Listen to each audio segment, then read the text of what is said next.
Welcome to our October meeting and welcome to our gallery this evening. Thank you for attending. Due to the current COVID-19 pandemic and in accordance with the requirements of the Public Health Order, the October 2021 Ordinary Council meeting will have limited access for members of the public to attend. Excuse me. The meeting will be live streamed via Zoom webinar facilities and a link to the council meeting will be available on the council website. Recordings of council meetings or parts thereof cannot be copied, recorded, reproduced, reused or transmitted without the prior written consent of the General Manager. The meeting is being recorded and made publicly available on council's website, and persons attending the meeting should refrain from making any defamatory statements. Council acknowledges that this meeting is being held on the traditional lands of the Wiradjuri, Gundungurra and Darug people and respects the history and culture of the elders both past and present. Is there a councillor that would like to offer the prayer this evening? Good. Councillor Dunn, thank you. We'll stand please. Care to join me in prayer? Heavenly Father, thank you for the good health in this room. We pray for the physical health of this community, the emotional and the psychological and the social health, how we care for each other, how we treat each other, how we think about each other. Lord, it's really beholden upon us to do that when we look at the bounty in which we live and the kindness with which we live compared to much of the world. Help us to use all these gifts as they should be used in your name and for your glory. Amen. Thank you, Councillor Dunn. Record of attendance, councillors. You will note that Councillor Ian Darney is in attendance at the meeting and is not applying for a leave of absence. Page 5, councillors, item 5. Are there any declarations of interest this evening, please? Councillor McCarthy. Is that item, what we say? 1302. Yep. Non-pecuniary less than significant. I just want the councillors to know that my wife works there and there's no involvement in us in the running of the business. So. Thank you. Councillor Tony. 1305, Madam Mayor. Just non-substantial, non-pecuniary. I have known some of the people associated with it for a long time. They're not close friends, but close associates in any way. Thank you. Any other declarations of interest this evening, councillors? Thank you. Page 6, councillors, presentations. There are no presentations this evening. Item 7, questions from the public. The public gallery is open to members of the community with requirements under the Public Health Order in place. Any questions from the public will only be able to be asked in person. The community is to be given the opportunity to ask questions at the commencement of the council meeting, and the mayor is to ask questions from the gallery prior to the commencement of the ordinary meeting. Members of the public wishing to address council are permitted to do so, provided the following guidelines are adhered to. The person asking the question at the council meeting must clearly state their name and in what capacity they are acting. If the person asking the question is acting as another person or organisation's agent, they must advise council if they have their prior consent or authority. Questions from the public is not an opportunity for debate with elected representatives or staff. It is an opportunity for the community to ask a question in relation to an issue or put a point of view relating to an issue that may be causing interest or concern. Due to time constraints, a time frame of 3 minutes per speaker is allocated. All questions and comments must be directed through the chair, through the mayor, and in the instance of a question, if it cannot be answered, it will be taken on notice and a response given within a reasonable period of time. This is the only opportunity for a community member to address council during an ordinary council meeting. This evening we have O'Connell Boss Walker from the Oberon Youth Council, who wishes to address council on an item in the on the agenda, the lighting of the footpath. Thank you, O'Connell. So I'm O'Connell Boss Walker, the O'Connell, you can take your mask while you're speaking. O'Connell Wasoka, the Deputy Youth Mayor of the Youth Council. I've been asked by the Youth Council to provide some more information about the lighting that was brought up for the footpath in between the Christian Life Centre and the public school. Basically, we requested this lighting because we run an after school program at the church there, and especially in winter when it's dark, after about 5 p.m. we have kids walking home down that pathway, and not being well lit, that's a danger for the kids walking down there. And we do, yeah, we would like to hopefully get that lit if possible, for the safety of the kids as well as just general people in the community using that footpath. So that's pretty much all from me. Thank you, O'Connell. Are there any other questions from the public this evening?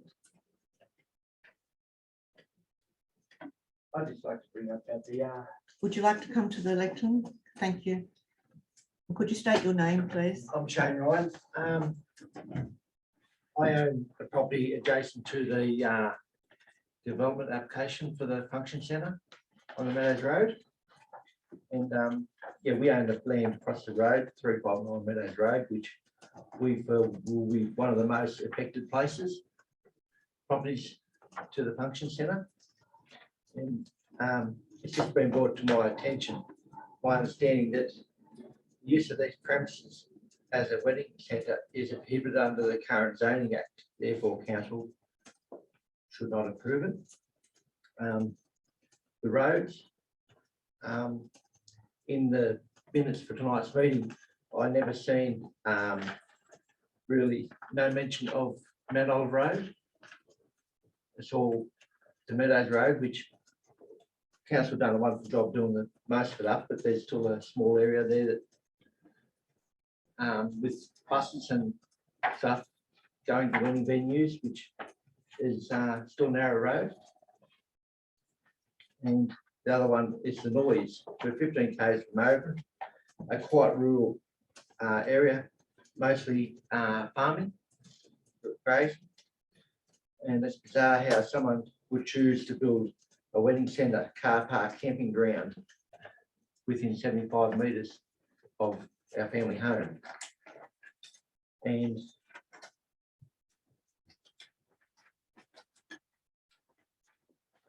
there are 15 to 20 residents, I think on the council papers said 17 residents that will be affected by it, but the traffic use would be large greater with the people living further down the road, down Drews Road, down Mallow Road, will be affected by the build up of more traffic.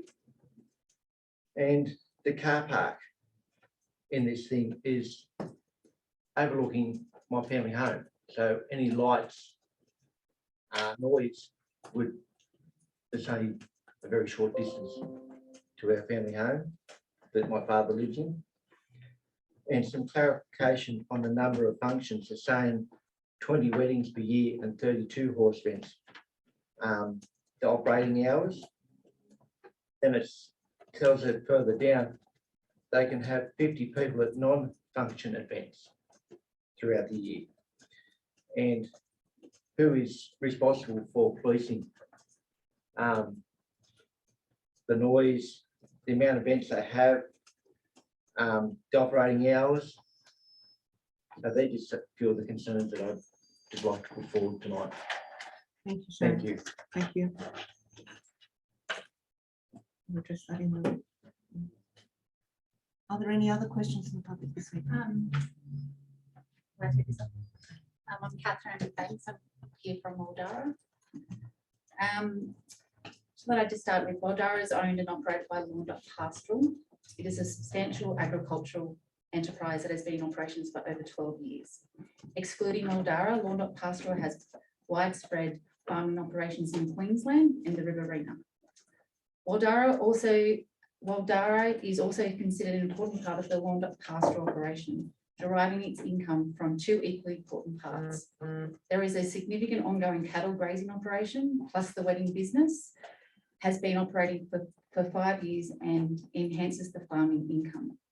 It is an important contribution to the economic viability of Waldara. It employs 2 full-time staff and 5 casuals.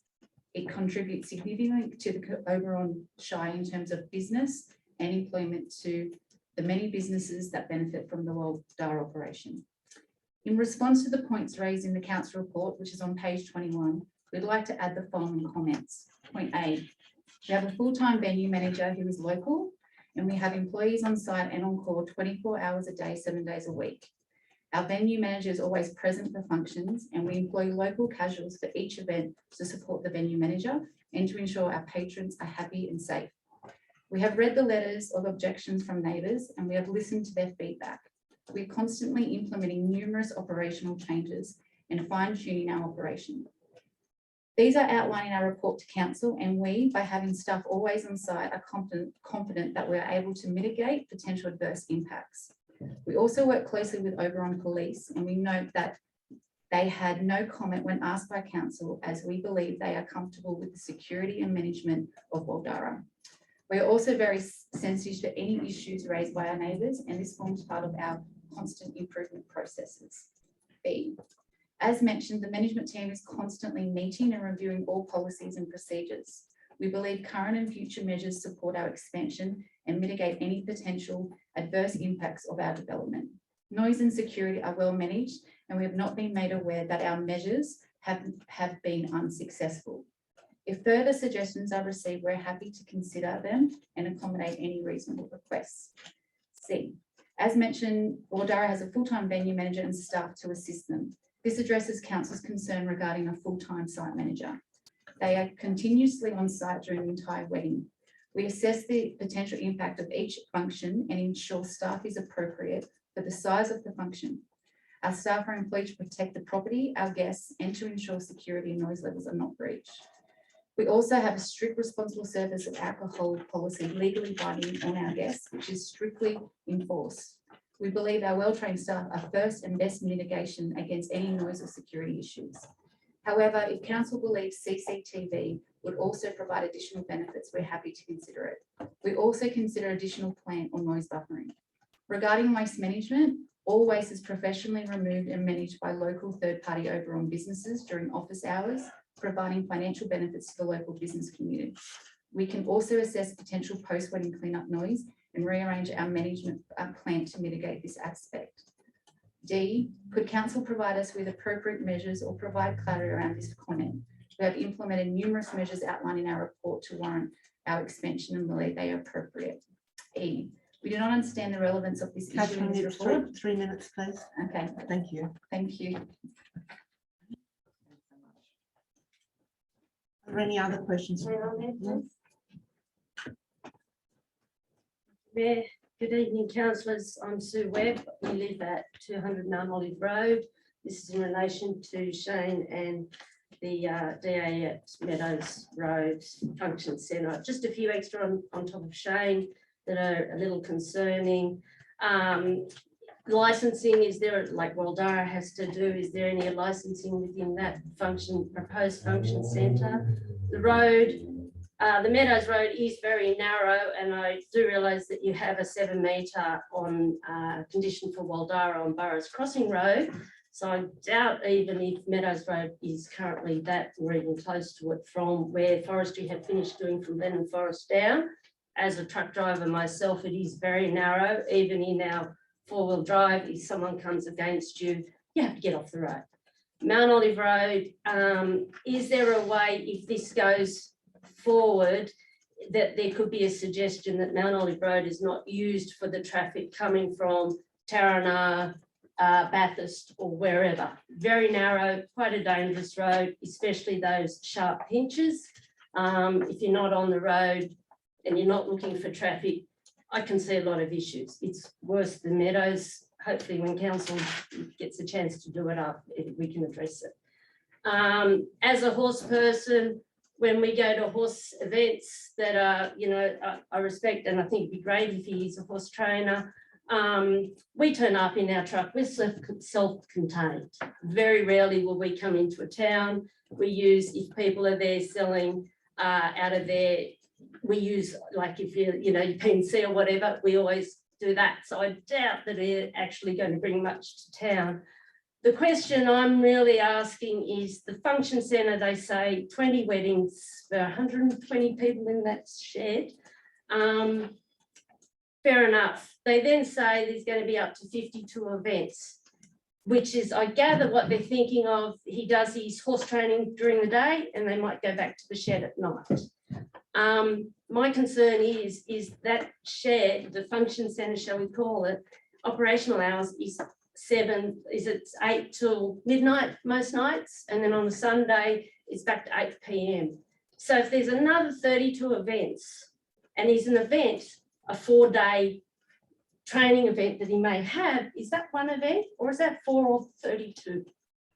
So, you know, when you look at it that way, otherwise we could have it 52 weeks of the year in use, noise, and as Shane said, that traffic out there is really bothering me because we don't hear noise, and to hear people, up to 50 people, can be a lot of noise in a shed at night, and that's what their non-wedding functions is proposing. So just a few things that I think a lot of locals are concerned about.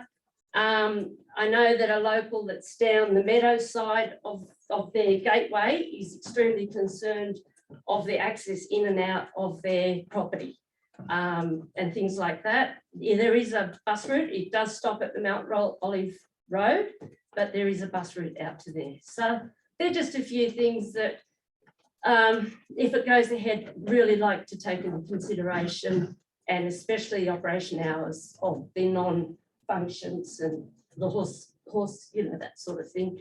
And I think the camping site, I would imagine in there.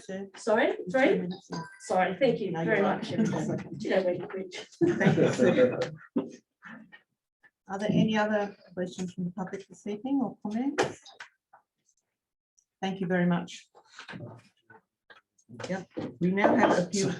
So sorry, Madam Mayor, on the basis that the gallery was full with applicants who had an interest in this, we've allowed for written submissions from those who couldn't meet the ability to come into the council chambers tonight. I'm more than happy to just read those out. The council gives me that grace. There are 3. The first one relates to the DA 13 report number 1301, which is the modification to the function centre. Good evening, Madam Mayor, councillors, general manager, and all attendees at the meeting. Thank you for the opportunity to provide a statement to be read out at the meeting. I've read closely the report for decision in section 1301 for development application 1015-8032, modification to the function centre. And I thank council for its thorough assessment and detailed explanation for its recommendations. I now wish to draw your attention to the notice of determination of the development application dated 17 May 2016 for the original DA 1015-831. In particular, to the period of operation of the function centre in the consent given by council. The relevant dates therein are as follows. Date of determination, 17 May 2016. Consent to operate from 17 May 16. Consent to lapse on 17 May 2021. Consent period has now lapsed. And that's regards from Dr. Carlotte. The second letter is relating from Glennon Cheryl Armstrong, relating to DA 13, the report 1301. The mayor and councillors with the owners of 299 McEwen's Creek Road, which adjoins the land in the subject of the present application. The proposed modification to the applicant's existing operations will directly affect our family's lifestyle. We are the closest home to the function area, with approximately 300 metres away to the south. We restate our objections made in our submission relating to the current application and previous reference to complaints relating to noise, security, and disruptions caused by a current function centre. We believe that the noise associated with functions held at Waldara, weddings in particular, meets the definition of offensive noise. Allowing what amounts to be a 44% increase in functions, we face the interference to our comfort on an almost weekly basis over the course of a calendar year. It is unreasonable to ask us to just accept the frequent and regular interference with our enjoyment of peace and quiet from our rural setting we enjoy. On a typical function night, we can hear all manner of noise emanating from Waldara. It is not pleasant. It is a mix of people talking and cheering, amplified music and speeches. Towards the end of the evening, there is noise of buses and vehicles and noise of staff clean-up, including smashing glass, which we presume is being disposed of. This accumulative effect, when heard from a short distance of our house, becomes intermixed, unpleasant and disruptive. In short, because of its nature, character and quality, the noise associated with a typical function interferes with the comfort and repose of our family. The kind of noise referred to above disrupts our entire evening, from late afternoon through to past midnight. Our family is unable to enjoy the peace and quiet of the weekend evening. We'd also like to take the opportunity to highlight that the Function Centre has now held events during public holidays, namely Easter 2021. We believe holding events during public holiday weekends is against the current application conditions. The level of noise during this event impacted us to the point where we made complaints to the police. The fact that the operators ignore these conditions concerns us of their intentions to hear any noise attenuation measures as indicated in the response to submissions. And council, nor do we doubt it would be effective anymore. Additionally, we are not aware of any procedures to make complaints to the operators, nor have we received any contact details to notify the Function Centre about noise and disruptions as mentioned in the application regarding complaint handling. Thank you for listening. What was the person? Oh, sorry, Glenn and Cheryl Armstrong. The third letter is from Julian Anthony Alvarez and relates to report 1304. Dear councillors, in reference to DA 2019-92 for the extended operating hours of the Lake Oberon Function Centre and the acoustic reports requested by Town Planning, I wish to convey the following reasons for council's consideration for not providing such a report. 1. There were no submissions received from our adjoining landowners for the proposed extension of the operating hours, despite several submissions received from the initial DA. It seems quite clear that our adjoining landowners are comfortable in the current operation of our function centre and, more importantly, do not envisage any negative impact resulting from any extension of our weekday operating hours. 2. When council granted the original approval for the function centre, it was satisfied that the site could operate without generating offensive noise, zero use of external sound amplifications, and as such, there was never a condition or requirement to provide an acoustic report for such consent. 3. Lake Oberon Estate Function Centre, along with its tourism operations, has successfully hosted a number of large and small functions without any concerns or complaints raised from adjoining owners.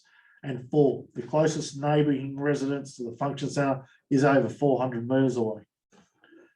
Whilst we understand why some circumstances and acoustic reports may be required for new developments and or existing developments that may impact surrounding neighbours, nor in the event that objections / concerns that have been raised by adjoining landowners, we believe that in our case, based on the above points raised, it would not be justifiable to spend the thousands of dollars needed on a report that will more than likely yield a positive result. Lastly, the current COVID climate has made it very difficult business conditions through lockdowns and restrictions in functions, numbers / guests, and it would appear that future restrictions of some kind will continue to impact into the near future. Whilst we believe that midweek functions may not be as popular as weekend events, at this stage, every little bit of help helps. As a family-owned and managed business, we are very mindful of patrons and noise management. Our operational plan of management and the site ensures all potential risks are assessed and managed, such as acoustic levels, patron management, and emergency management, ECT. Since our residence is located approximately 200 metres from the function centre, it is also our personal interest to ensure noise management is maintained. We hope council understands our position and favourably considers our development application to extend our operating hours. Regards, Julie and Anthony Alvarez. They are the three. This is not a time for questions, councillor.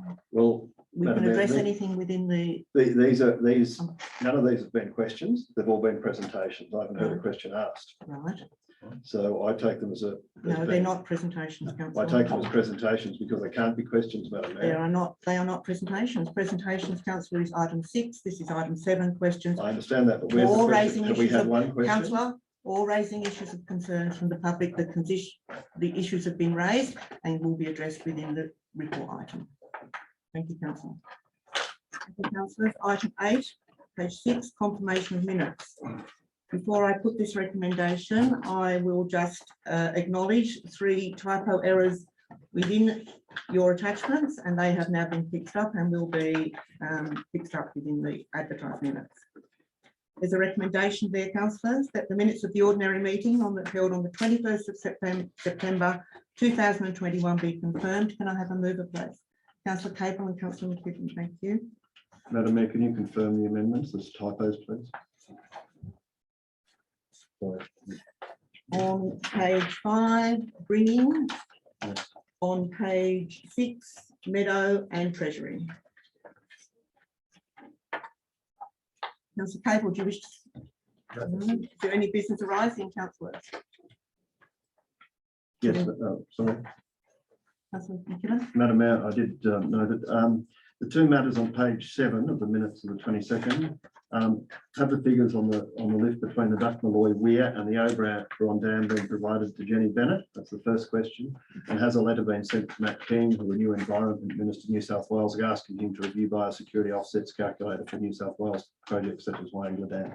Information has been forwarded to Jenny Bennett, and no, a letter hasn't been sent to Matt Keane. There was no direction for that to be done as part of Jenny's presentation. We've had no discussion on it. We don't know the position of council yet, and happy to do that when that's made apparent. This will be addressed through the JR at this point in time. Okay. Thank She you. did ask it when I read the minutes, sir. But She did ask that we consider sending a letter. yes. I acknowledge that. Yeah, but that wasn't a resolution of this council. Any other business arising from the ordinary minutes, councillors? Putting recommendation, all in favour? Carried, thank you. There's a recommendation there, councillors, that the minutes of the Works Committee held on the 12th of October 2021 be confirmed. Can I have a mover, please? Councillor McKechnie, Councillor Shelley, thank you. Any business arising? No business arising. I'm putting the recommendation. All in favour? Carried, thank you. Page 7, item 901, mayoral minute and report. The recommendation is there that it received as information. Can I have a mover, please? Councillor McKibben, thank you. And a seconder, Councillor Capel, thank you. Councillor McKibben, do you wish to speak to the recommendation? Yes, Madam Mayor, obviously a very large month in relation to correspondence in particular. On page 7, 3/4 of the way down the page, there's a comment about meeting with resident regarding dog matter. Could you provide any more detail on that? There was a resident from O'Connell that was seeking some clarification around some orders from council, and that has been resolved. And if I could, Madam Mayor, on page 8, third of the way down, 16th September, MCG Quantity Surveyors Director, about audit cost summary reports underpinning developer contributions. Is it being argued by the company that a quantity surveyor report should be attached to every development application that requires developer contributions, or what's I'm sorry, that? councillor, I can't recall the details of that letter. It wasn't directed specifically to this council. It was a general mail out, but I'm happy to supply you with a copy of that letter. And if I could, Madam Mayor, 2 items below 19th September. Luke Howie at the Operational Correction Centre, the response from the Honourable Paul Toole in relation to the basketball court. What, did you circulate that? I can't remember. No, I didn't circulate that. Mr. Toole came back to offer a few other suggestions where this money could come from, possibly a service organisation within town or some fundraising within the facility. And the manager of the correctional centre has now come back and said that they will supply this, they will do this job themselves. They don't want to impose on the community in any way. Okay. So that matter's now closed. That's closed, okay. But halfway down page 9, 29 September, over on Tigers. If you could just, because this matter may come up later, with the over on Tigers suggesting a revision to the plans that have been submitted to the Joint Regional Planning Panel for the development application. Yes, they sent a letter, and I feel I did circulate this one with a few suggestions, and that's been now forwarded to the JRPP as a submission. As a formal submission. Thank you, Madam Mayor. That's all I have. I'm pleased to move that this report be accepted. Thank you, Councillor. Councillor Capel, do you wish to speak to this one? Just very briefly, thank you, Madam Mayor. No questions, but I think the council should acknowledge what a busy month you and council have had, and recognise the leadership that you have given the community and the leadership of particularly council employees and mayor, and recognise the work of the emergency services people and volunteers that helped during the COVID emergency that we had here. I have sent thank you letters to the emergency services, which will appear in next month's correspondence. Thank you, Councillor. Any other comments, councillors, on this one? No other comments. I'm putting the recommendation. All in favour? Carried. Thank you. Page 12, councillors, notice of motion. There are no notices of motions this evening. There are no councillor or delegates reports. So we go to item 12, committee reports. Item 1201, Oberon Youth Council. There's a recommendation that council receive report item 1201 is for information, and before I ask for a mover, I will just, in the comment, it will state following is a copy of the minutes for the previous 4 meetings. That should read previous 2 meetings. Can I have a mover for that recommendation, please? Councillor Capel, thank you, and a second to Councillor Kelly. Councillor Capel, can you just speak to this? Thank you, Madam Mayor. It's been a pretty disappointing few months for the Youth Council. They've organised events and money raising activities, and none of which have come to pass for obvious reasons. We hope that they might be able to catch up now that things are slowly getting back to normal. And as the report, the comment says, the minutes of those 2 meetings are there for anybody who wants more information. Thank you, Councillor. Councillor Cullen. I'd just like to note that this particular youth council, I think, is doing a fine job in difficult circumstances, and I very much appreciate that they're bringing to our attention the difficulties with that footpath, and which we'll deal with later. But well done with the youth council. Thank you, Councillor. Any other comments on this one, councillors? Recommendation, councillors, all in favour? Carried. Thank you. Page 17, councillors, item 1202, Community Services Committee meeting. Recommendation is there that report is received as information. Could I have a mover, please? Councillor McKibben, thank you. Can I have a seconder, please? Councillor Kellam, thank you. Councillor McKibben, do you wish to speak to this report? Thank you, Madam Mayor. The actual item is quite brief, but the minutes are quite detailed. I assume that the reference on page 18, which is page 1 of 2 of the attached minutes, under 5, in terms of reference, that the delegated committee has been delegated previously, so it's not listed in this, but in a previous 7 minutes. I can't recall. But, okay, And it's good to see that there's been a working party for the Christmas decorations.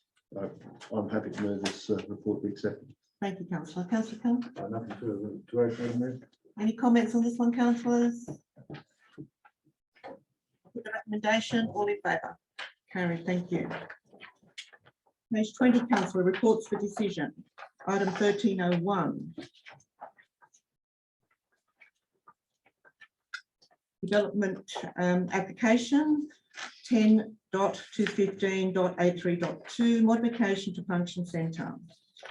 The recommendation is there, councillors, in one part with several appendixes.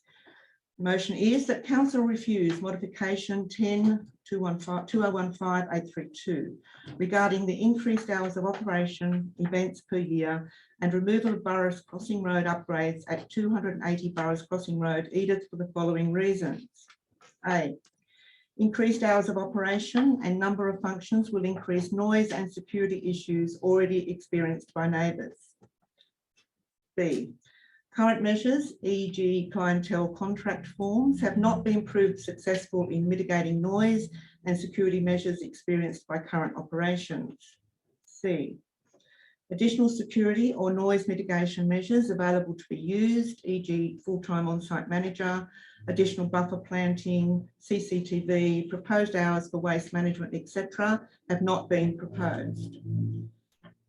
D, the proposed measures of increased signage and protocols, example, form of complaint handling, bracket B120082021 bracket, are appropriate measures to be implemented for the ongoing use of the site as a function centre and do not warrant its expansion. E, the use of the right of carriageway through private land is not suitable for increased use of the site. F, upgrade of Burrows Crossing Road is required as per the original DA consent. G, cumulative impacts of the proposed modification is not justified. 2, a division be called in accordance with section 375A of the Local Government Act 1993. Can I have a mover, please, councillors? Councillor McCarthy and Councillor Gibbons. Thank you. Councillor McCarthy, do you wish to speak to this report? Not really, Madam Mayor. I think when we originally determined the application, one of the concerns was Burrows Crossing and the public interest of the road up near Beatty Shed. It's only 4.2 metres wide, and they don't agree with that. Yeah, and they could have made one contribution prior to COVID. I know COVID's changed a lot of things, but they've still been functioning. But I acknowledge that it brings a lot of money into the town. But you put conditions there to allow the development to proceed. And in that case with Burrows Crossing, they haven't conformed with it. Therefore, I can't see that we can justify looking at a modification until all the regional consents are adhered to. Thank you. Thank you, councillor. Councillor McKibben. My concerns are similar to Councillor McCarthy, Madam Mayor. We've had a presentation, which I'd call a presentation rather than a question tonight, from Wildara, but again, it wasn't addressed why Burrows Road was not upgraded as agreed to, contracted to by Wildara as a subject of the previous DA.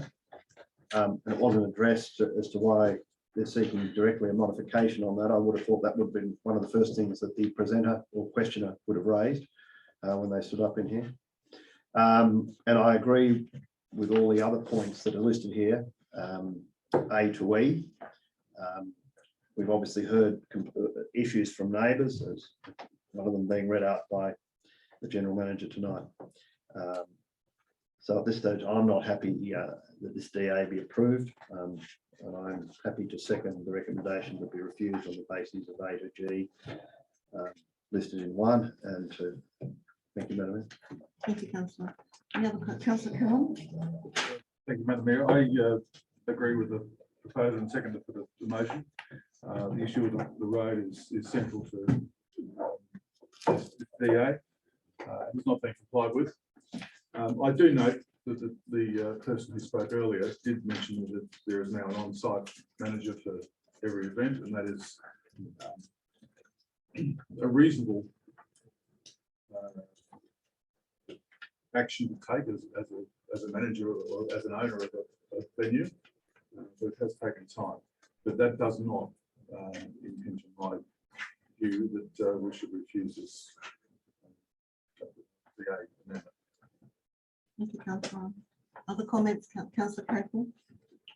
You heard that speaker against, Madam Mayor. Are you happy for me to speak in favour? Yeah. Yeah, I'm in favour of the recommendation, Madam Mayor.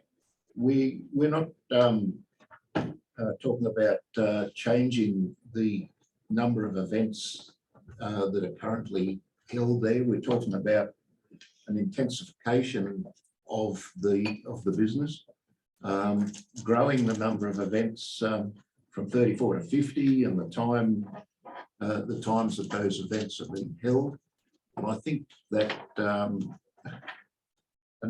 for a number of reasons that are there, particularly the right of carriageway through private land and the quality of Barrows Crossing Road, don't lend themselves to any intensification whatsoever of that business. I'm afraid that yeah, I'm in favour of the recommendation. Thank you, councillor. Any other comment, councillor Donny? Thank you, Madam Mayor.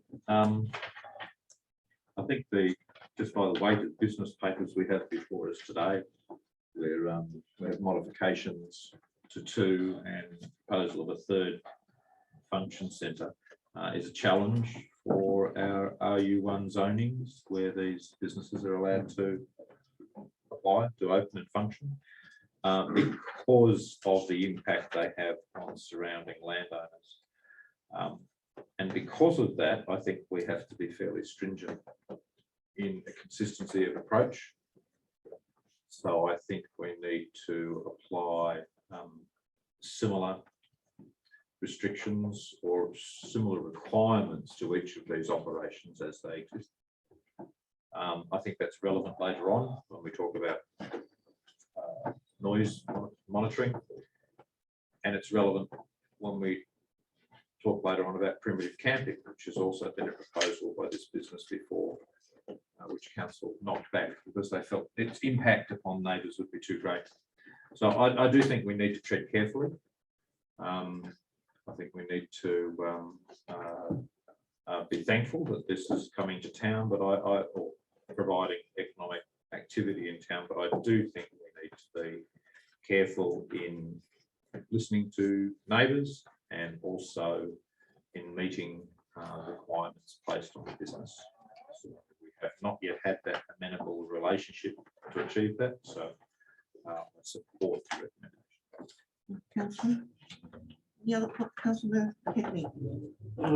Thank you, Madam Mayor. I support the recommendation as well, for several reasons, but the 2 that stand out are the original conditions of the original DA have not been met in regards to the upgrade of the road, which is probably a significant thing, I think. And there have been several complaints over a reasonable length of time from landowners and neighbours out there. So I'd like to see an improvement in that before I would be supporting any modification to the existing DA. Thank you, councillor. Sorry. Other comments, councillors? Councillor Gibbons. We need to unmute you, councillor Gibbons. You got me?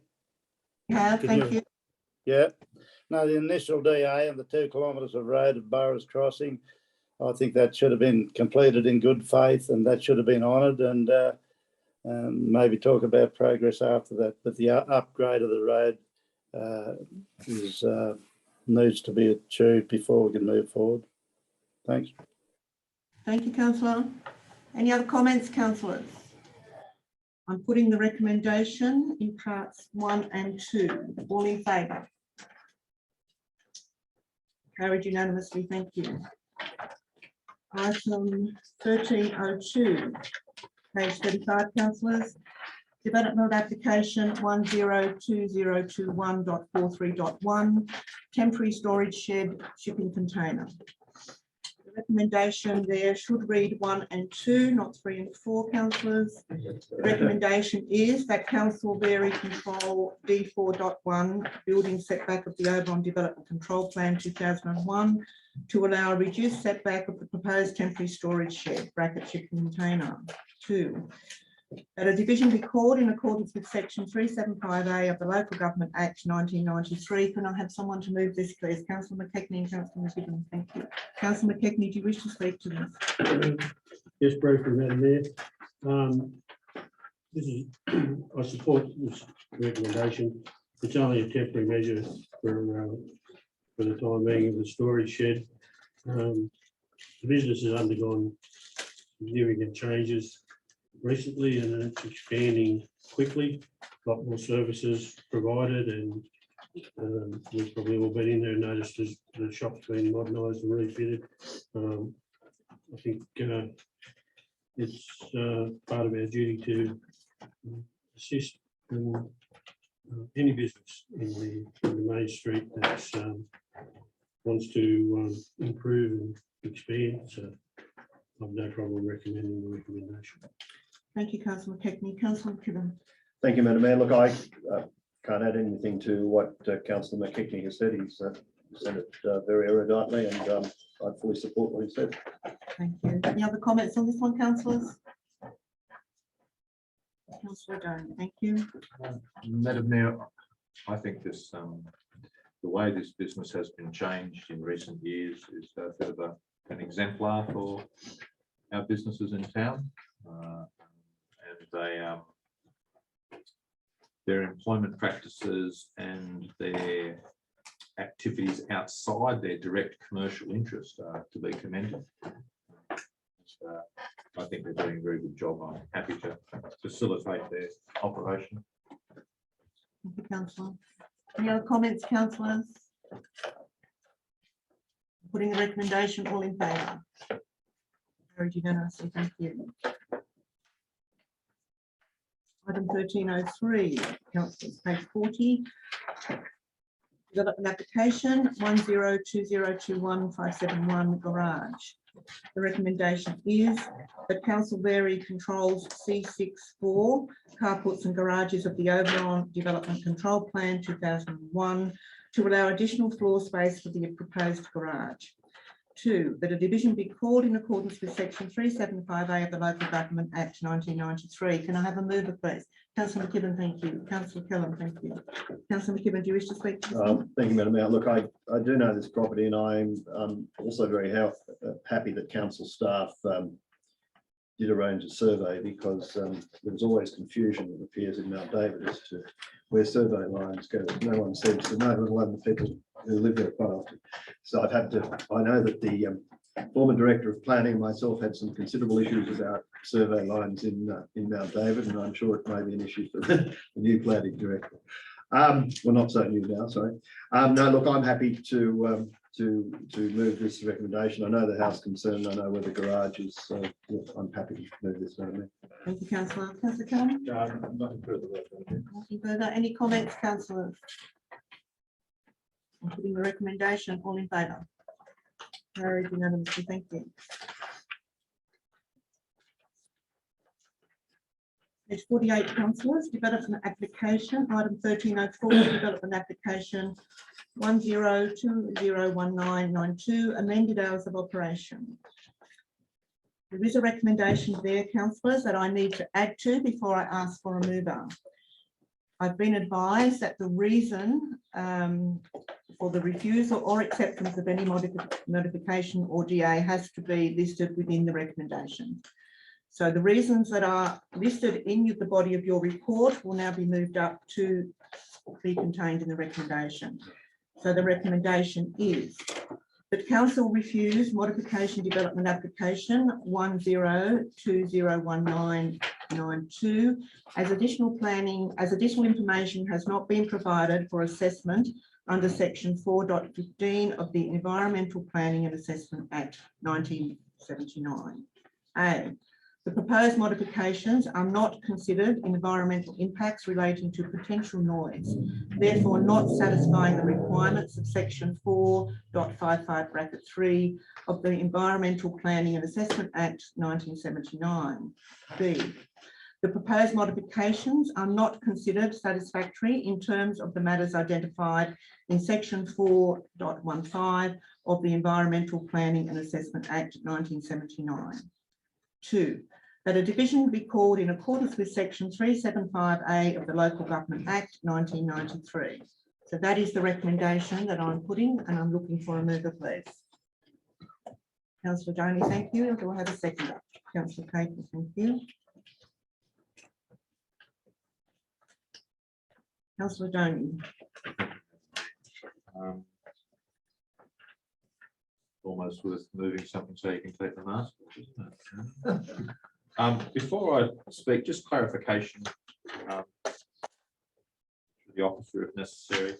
In the summary, I noticed the modification asking for Sunday to Thursday 8 AM to midnight operating hours. Is there do we have a standard? I notice in other examples there is a 10 PM cutoff. Do we have a standard or a consistent approach to those hours during the week, Madam Mayor? The Planning Director. Thank you, Madam Mayor. Through the chair, no, there's no standard. In my comment, I'd like to suggest we have it consistent. That'll be an opportunity for the new planning documents being reviewed in the next month, next year. Thank you, Madam Mayor. I do appreciate that the people running this business appear to have done a very good job. They're not they're running it in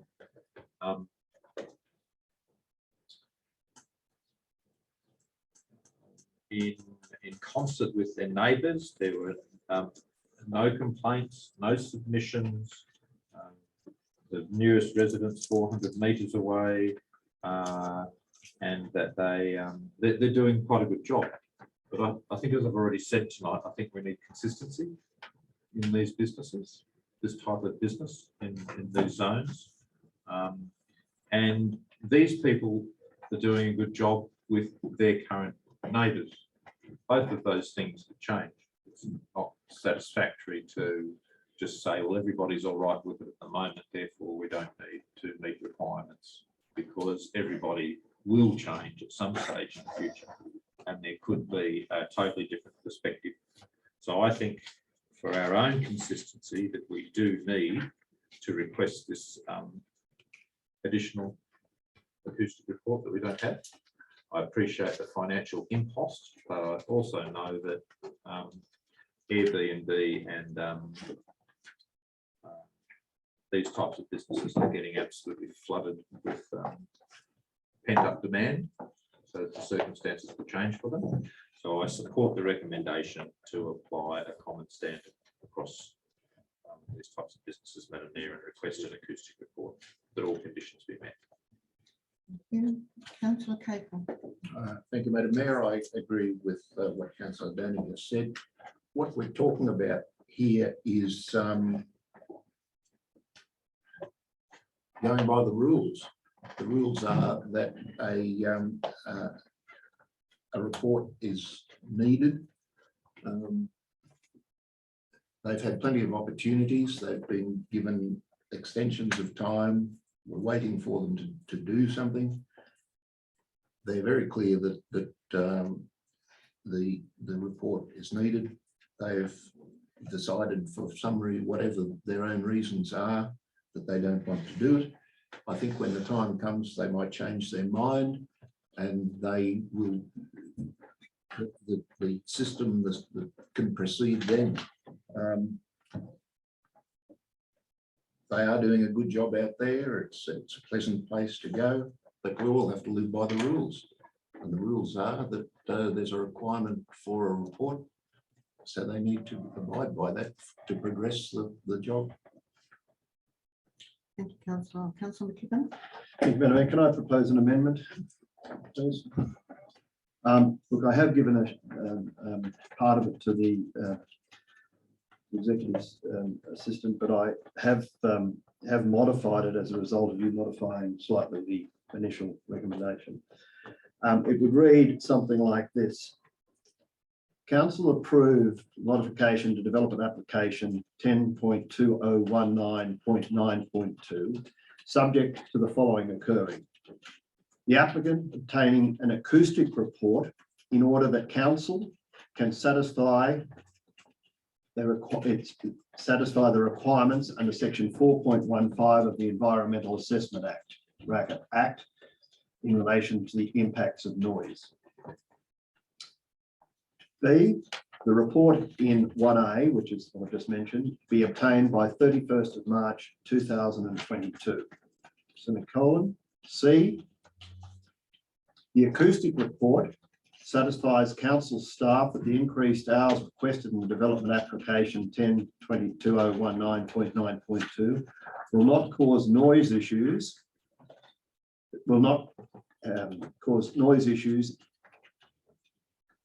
that would not allow under section 4.1.5 of the Act.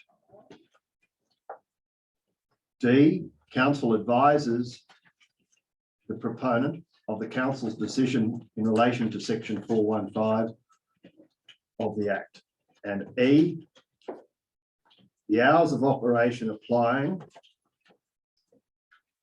will be 8 AM to 7 PM Monday to Thursday and 8 AM to 12 PM Friday to Saturday until all the conditions in 1A to D inclusive are satisfied. And 2, if any of the conditions in resolution 1 are not satisfied, the conditional approval for the development application 10.2019.9.2 terminates. I'm sorry that's complicated, Madam Mayor, but the nature of it is. And you need a point 3, that a division Point be 3 called. and a in division be accordance. called. Sorry, yeah, yes, thank you. I would, due to the length of that amendment, I would ask before I call for a seconder that the amendment can probably go up on the screen if that's possible. Can I just have a moment? You know, a second.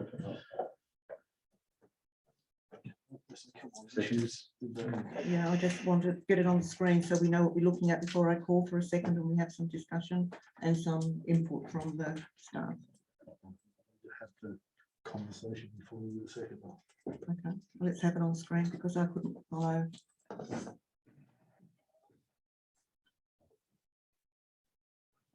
Might fit on the screen. Unfortunately, this is not working. Yes, thanks. I'm happy for the general manager to address the issue, Yeah. Madam Mayor. Okay, while we're waiting for Sharon, I'll ask for a comment. Yeah, so thank you, Madam Mayor. And before I hand across to the planners, I'll sort of give a bit of an overview. The problem you've got with that recommendation is that you already have a development consent. And this is a modification to that consent, placing additional conditions on the modification before they can go back to doing what they can currently do now has some implications.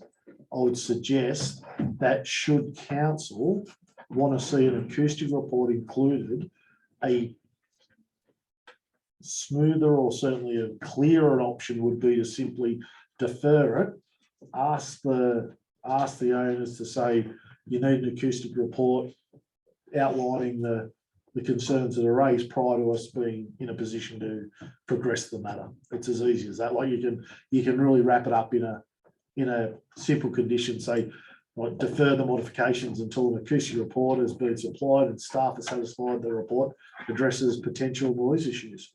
Like if that was the case, given what currently has been lodged as part of the modification, council staff can then determine the application on a merits basis because it hasn't required any other trigger for it to be presented to council. But we don't want this thing to go on forever, though. It needs a date, cut-off date. It has to be provided by a certain date. I would have thought. To be honest with you, councillor, if it wasn't provided by a certain date, I would suspect my planning staff would be putting a report back saying, we asked this, they haven't supplied it, so we're recommending refusal, and you can go from there. But I'm suggesting the resolution have a date, so that if they don't provide it by a certain date, then it's quite easy for planning staff. If you want to put a date on it, it's entirely up to you. But there's just some issues when you start tagging modifications. The other thing is that you need to have that supported by the applicant before you can progress the matter, and the applicant's not here to support that. Okay. Can I ask for a comment, Karen, please? You have comment on the Sorry, new? Madam Mayor, through the chair, I concur with the general manager, Madam Mayor. As the general manager mentioned, we do need the applicant's consent to add conditions that that are over and above their existing consent. Thank you. Okay. Okay, councillors. Councillor McKibben's moved the amendment that you can see on the screen. Do I have a seconder to that amendment? Sorry, my screen's not working. I'm sorry? I can't see it on the screen. Turn it on. I can't see it either. Can you hear me? And thank you, councillor Lyon. Thank you. I can see you now, but I can't see the amendment. Okay, Sharon's working on that. Thank you. Got it. McKibben?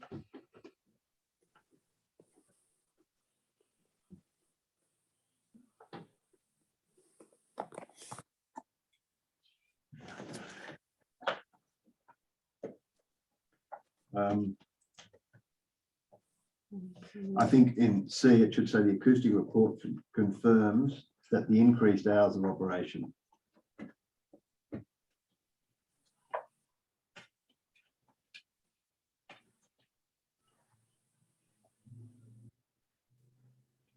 And council advises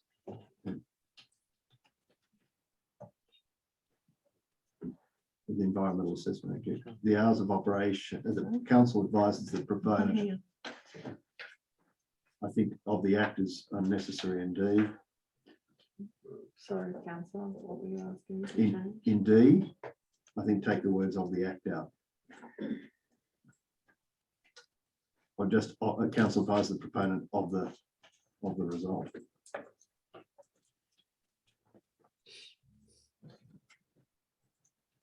Through the chair, council is obligated to let the proponent know of the result anyway. The condition isn't warranted, and it's in this case.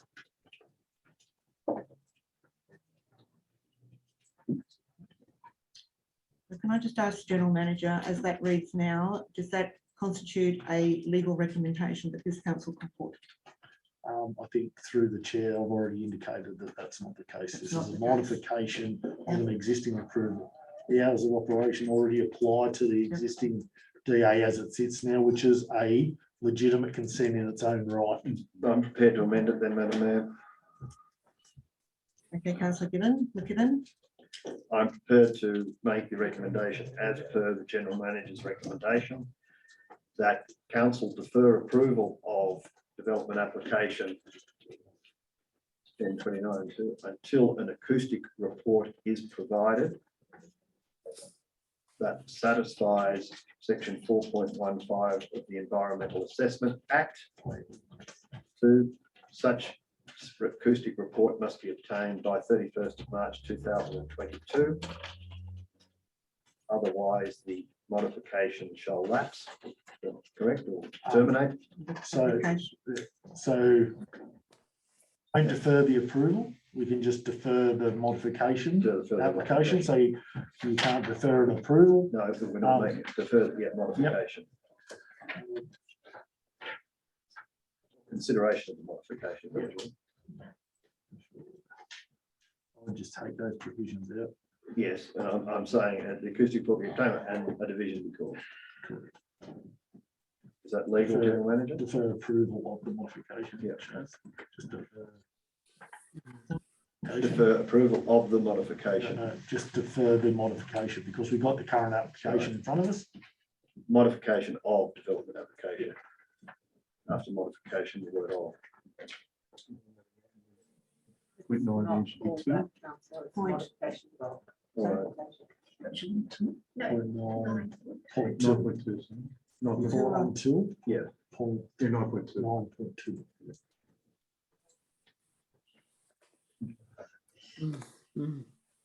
Proposed amendment, councillor McKinnon.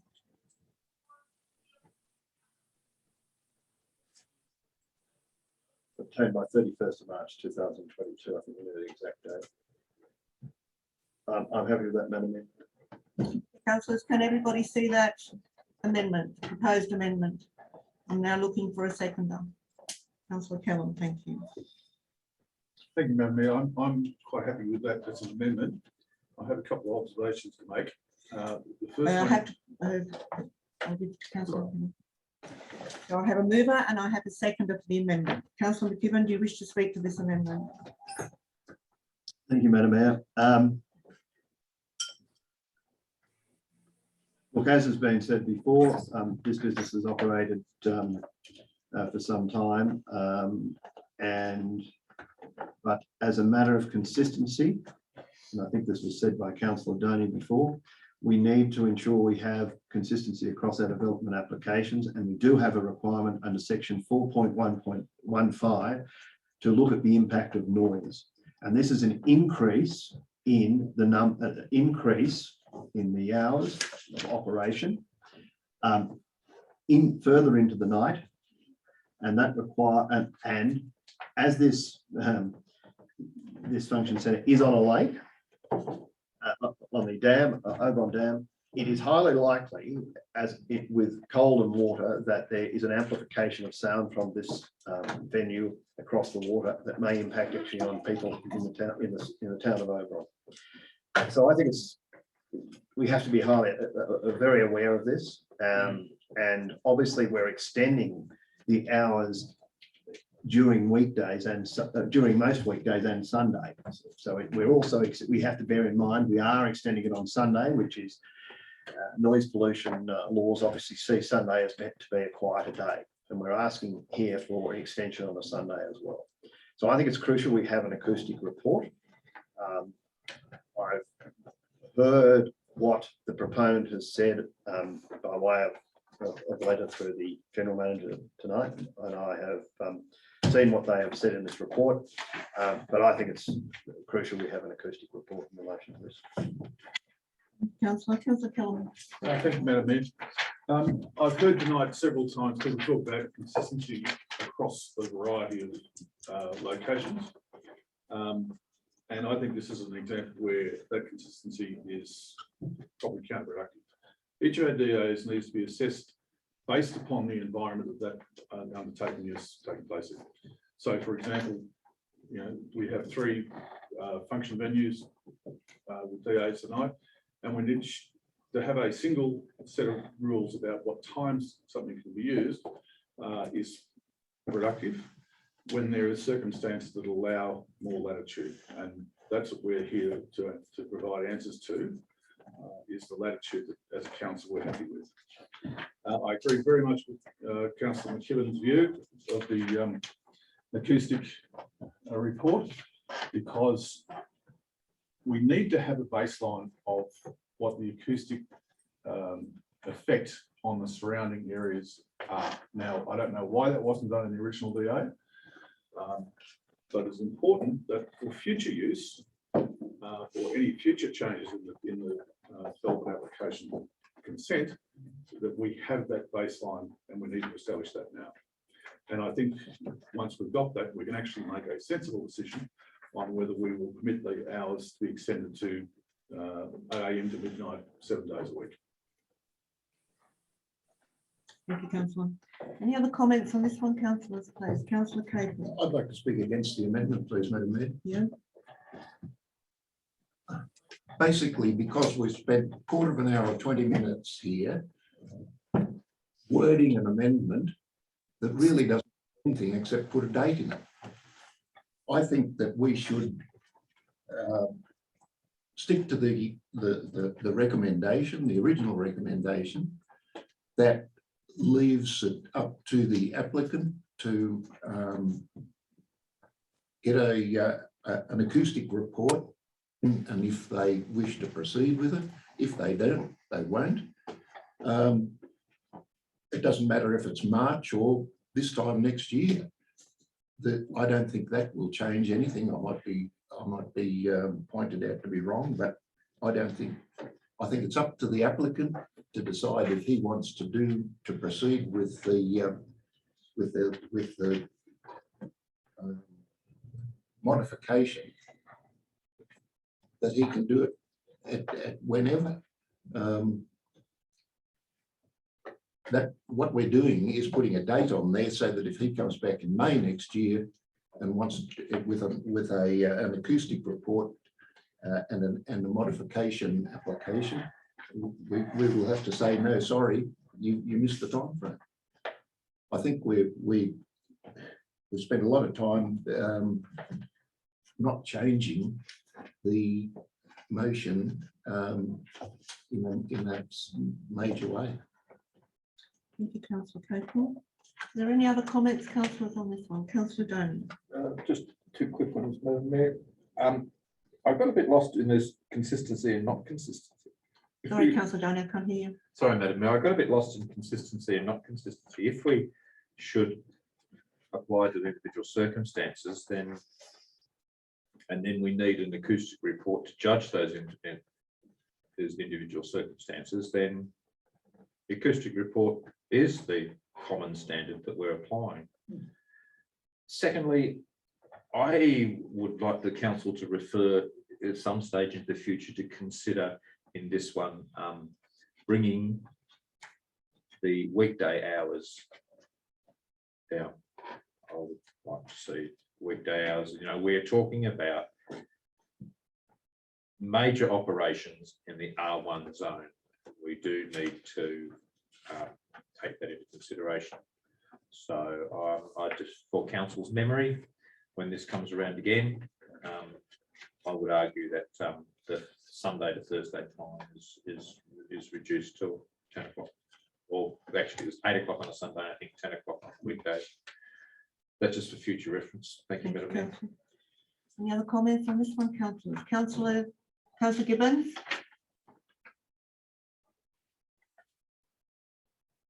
He hasn't unmuted. You have to himself. unmute Councillor Gibbons, please. Yeah, I didn't raise my hand. Sorry. Okay. I'm also speaking against this amendment for the very reasons that Councillor Capel has indicated. And as a comment, I do note on page 49, there is currently no limit on the number of events that can be held per year at this venue. I think with extended hours, that opens up, that can open up the number of events and that may generate more noise. So I do think that's doubly important that we have we actually have a noise report. And I think the recommendation quite covers that as it stands. Is there any other comment before I put the recommendation? Councillor Just like to comment in this statement, they say that management lives on site. Yeah. That's got a big plus for any venue. Yeah, It? it certainly is. So yeah, I think we just stick with the original requirement and go from there. I could be wrong. You can do your own acoustic report, can't you? I would have to go to no. Are you sure? Because I was involved with a sawmill over at Yedham and it was said in Shire at the time, and they done their own acoustic report and proved that the birds were the noisiest part of the activity. Those are good old days. Through the chair, No, they had to hire the gear. the sophisticated equipment that acoustic consultants use these days would require certainly a consultant report.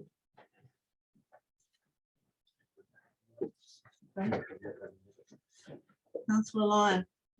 Yes, sorry, through you, Madam Mayor, just a question to Damien.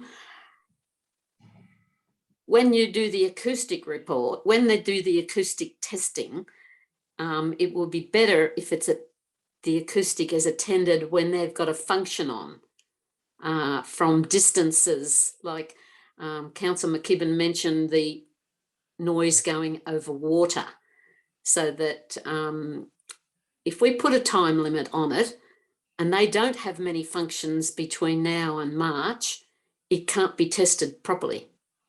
Just a question. I'm sorry, councillor, what's the question? Will the testing be done during a function? Right. Through the chair, I think that would be up to the acoustic consultant, councillor. But it's something we could put to them if the applicant decides to go ahead with the acoustic. Thank you. Thank you. Okay, councillors, I'm putting the amendment. Councillor McCarthy. Just another concern. There's an acoustic report done by their neighbour. It's presented to, I think it's to the council or the state government, and there is no levels taken on the actual site. It's done by a model. I just think, yeah, we've got to be aware of that. In other words, the Blue Metal Quarry, they do not do the acoustic report on site.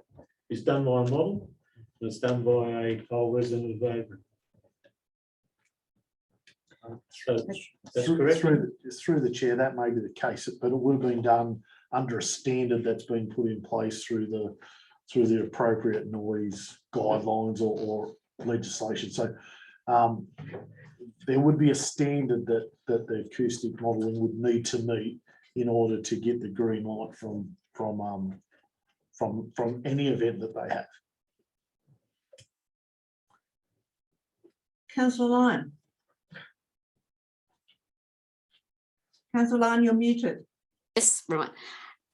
Sorry, just another question on sound, that when you have music, the bass sound is louder than the high pitch sound. So when the testing is done, it's often done on a high pitch sound, but a bass sound is different. So that if you're looking at music and all you hear is boom, boom, boom, boom, boom, it's not registered as a high note, it's registered as a low note. But if you put in, like Councillor McCarthy mentioned, a bird squealing is a high note and it registers as a louder noise. We're looking at approving functions that do have a lot of bass sounds coming from their music, which will carry, and it may be annoying, more annoying than if they've got a violin playing, because you're looking at a different sound altogether. Thank you. The question would be the measurements of the sounds done on the actual thing that they're doing. So if they're playing music on a night with 120 people in the room, that's when it needs to be tested, and it needs to be tested from distances. Thank you. I'll take that as a comment. Okay, councillors, Councillor McKibben. Sorry, Madam Mayor, as we have to consider the impact in relation to section 4.1.5 of the Environmental Assessment Act, do we all need training in acoustic testing and how it works? Because otherwise, I'm relatively ignorant in this area. I can see Councillor Lyon's got some experience, but I'm not. I don't understand your comment. Well, This section will be done 4.1.5. by a professional organisation. Okay, so we don't have to understand it as long as our council We need planning. to understand the results, councillor. He's musically challenged. He didn't recognise the tune she was playing. Okay, councillors, I'm putting the amendment. You need to have it read again. Because I don't have it in my head. No, I don't need to. Anyone else?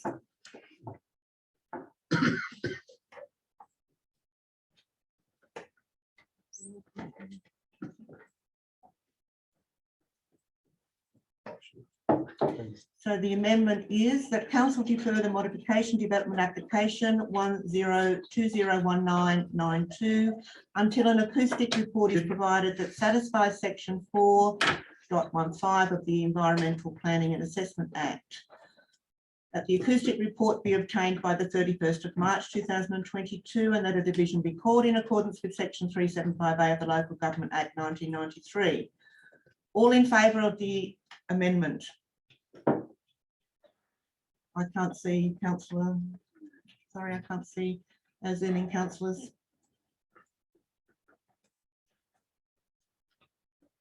All in favour of the amendment? Councillor Kellam and Councillor McKibben. Against?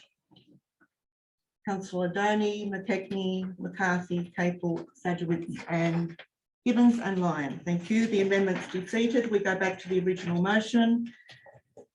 And the recommendation is that council refuse modification development application 10201992 as additional information has not been provided for assessment under section 415 of the Environmental Planning and Assessment Act 1979.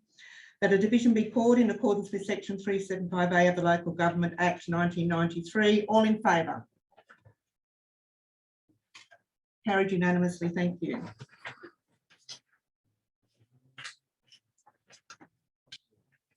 Okay. Madam Mayor, the movers and the seconders of the Amendment. no, the original motion. Yeah, Capel. Capel.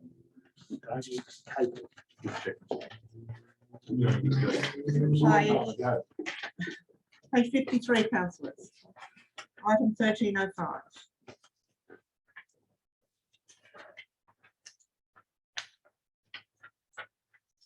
Development application 102021.21 and 102018.832, function centre, camping ground and animal training facility.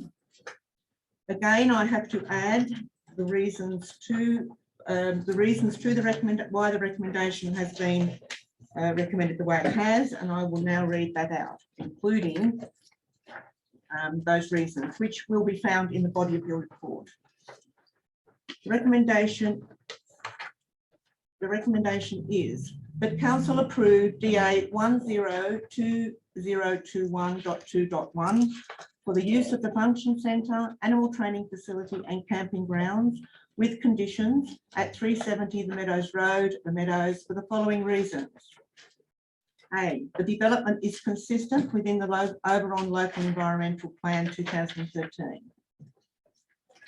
The development is consistent with all relevant controls of the Oberon Development Control Plan 2001.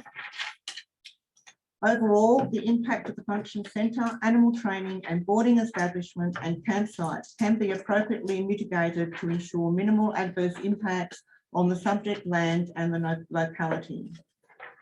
2, council approved DA 2018-832 for the commercial use of the existing horse arena at 370 the Meadows Road, the Meadows. A, the development is consistent within the Local Environment Plan 2013. The development is consistent with all relevant controls of the Oberon Development Control Plan 2001. Overall, the impact of the commercial use can be appropriately mitigated to ensure minimal adverse impacts on the subject land and the locality. 3, a division be called in accordance with section 375A of the Local Government Act 1993. Do I have a mover, councillors, please? Councillor Kellam. Do I have a seconder? Councillor Capel. Thank you. Councillor Kellam, do you wish to speak to the report? Thank you, Madam Mayor. First off, this is an RU1 area, and the uses of this particular family are putting to this property, that is the function centre and the horse training facility and the camping ground, the primitive camping ground, are actually permitted in RU1. So they have a right to undertake permitted activity on their property. The issue really comes down to the neighbouring areas, and is there any undue effects on the amenity for those people who surround that area? And if there is an effect, can it be mitigated in some way? Now, most of the issues that have been raised result from traffic, and particularly traffic at night, and potential noise from the function centre.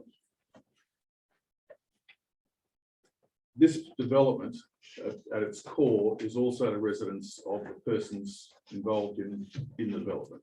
They live there and they are on-site residents for all of their events.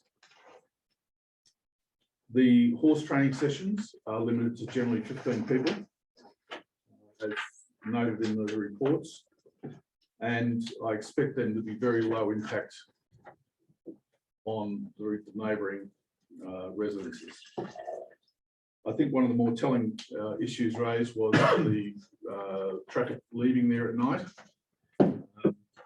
And I think that some screening along the proposed car park will mitigate that, and sensible movement along Meadows Road is probably more likely than not. So I think the amenity for most people will not be unduly affected.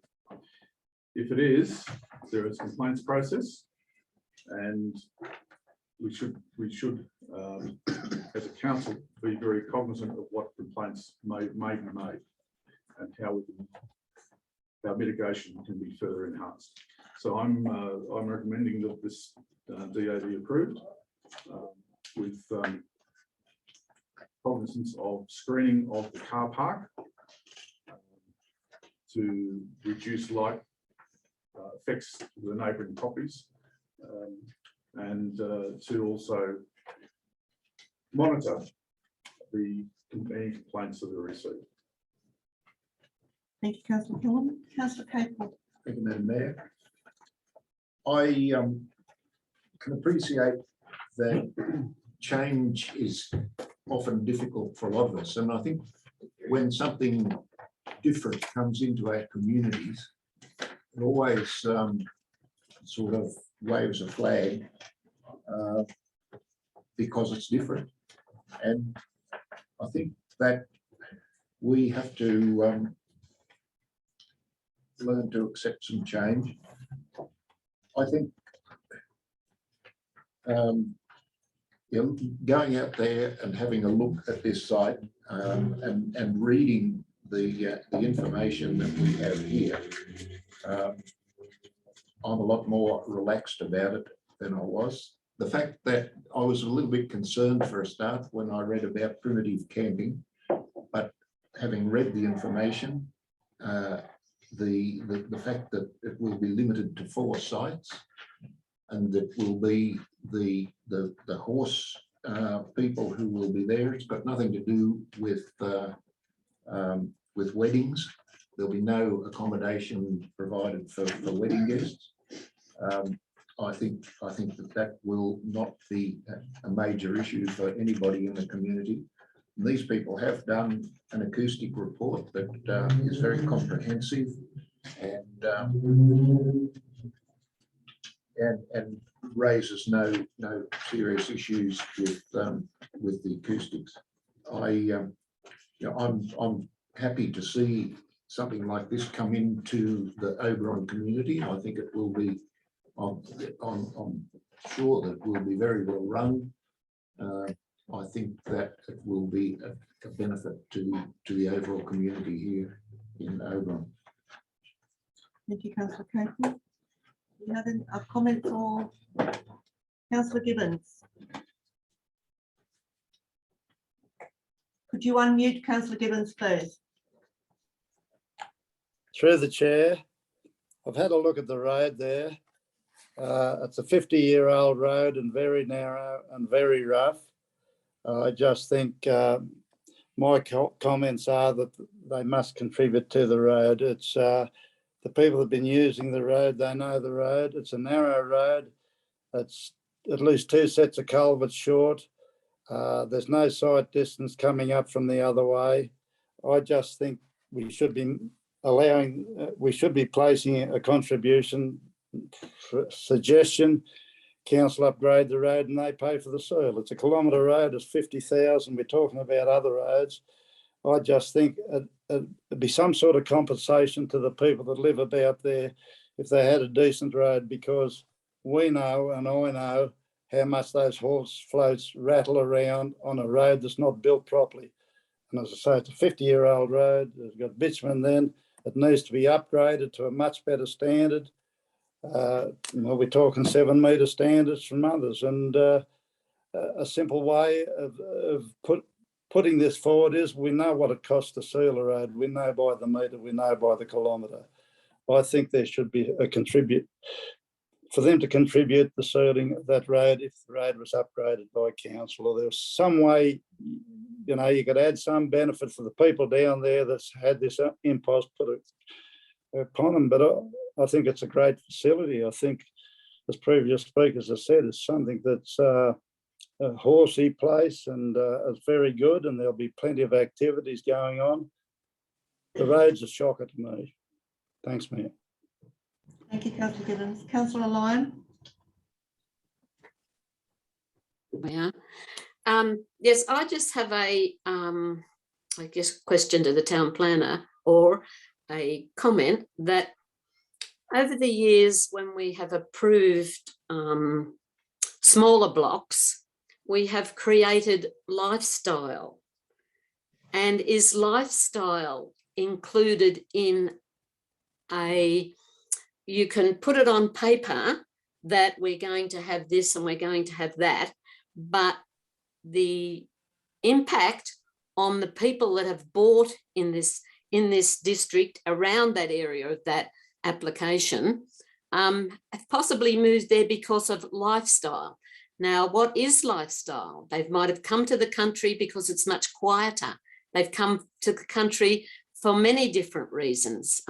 They've come to have a larger block of land and raise a few animals myself.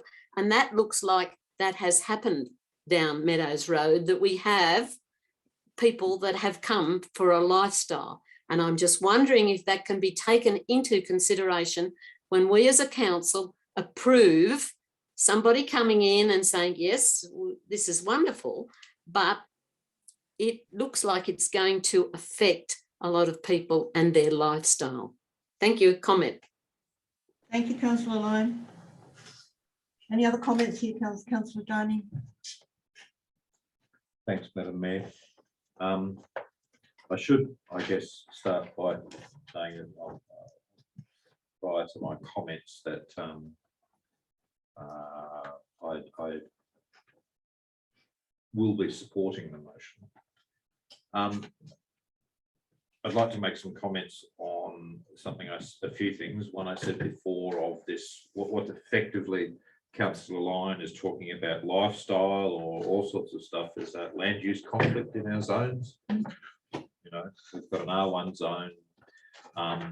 We have a beautiful landscape. I think I commented at a meeting last night, as big as it is. The reports say there's no heritage items. Now, why are we building these? Why are people keen to build these things where they are? It's because they're in a beautiful natural area. Now, if that is not an asset that we should at some stage consider in the future, is to me narrow sight. That means because you don't call landscape a heritage, you just keep filling it up with stuff and eventually remove what is the mission statement of Oberon Council. So going forward, I swore I'd never use that phrase, that is one of the issues we need to deal with function centres in our R1 zones. There's significant land use conflict between the asset of the zone and the residents of the zone who are there for all sorts of different reasons. I feel that duty by will support it, but I'd like to comment on a couple of things. One, I share Councillor Gibbons' concern about the road. If you drive that road in an ordinary car and another ordinary car comes the other way, you simply do not fit. Both cars have to put wheels off into the gutter, let alone a bus with 50 drunks, or the the size of completely self-contained horse plates. I think we're missing the elephant in the room unless we do something about the condition of that road.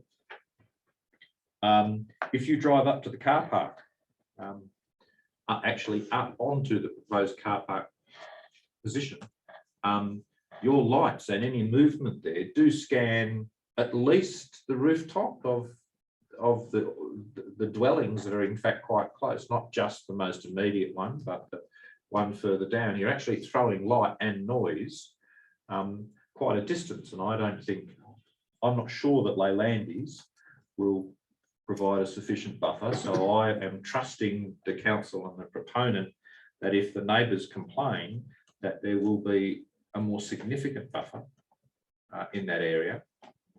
I think the car park and the camping area are in the wrong spot, but it's almost as if the idea of a function centre came after they built themselves a shed, built themselves a big shed, had a look at the shed and thought, that's great, let's make it a function centre. But that means everything's locked on close to the road. Everything should actually be much farther away from the road. Lastly, the comments made that the people who run it will be living there. I didn't read that anywhere. It said just manager's cottage, because the manager will be on site. When I read manager, I thought that could mean anybody, not necessarily the actual owners.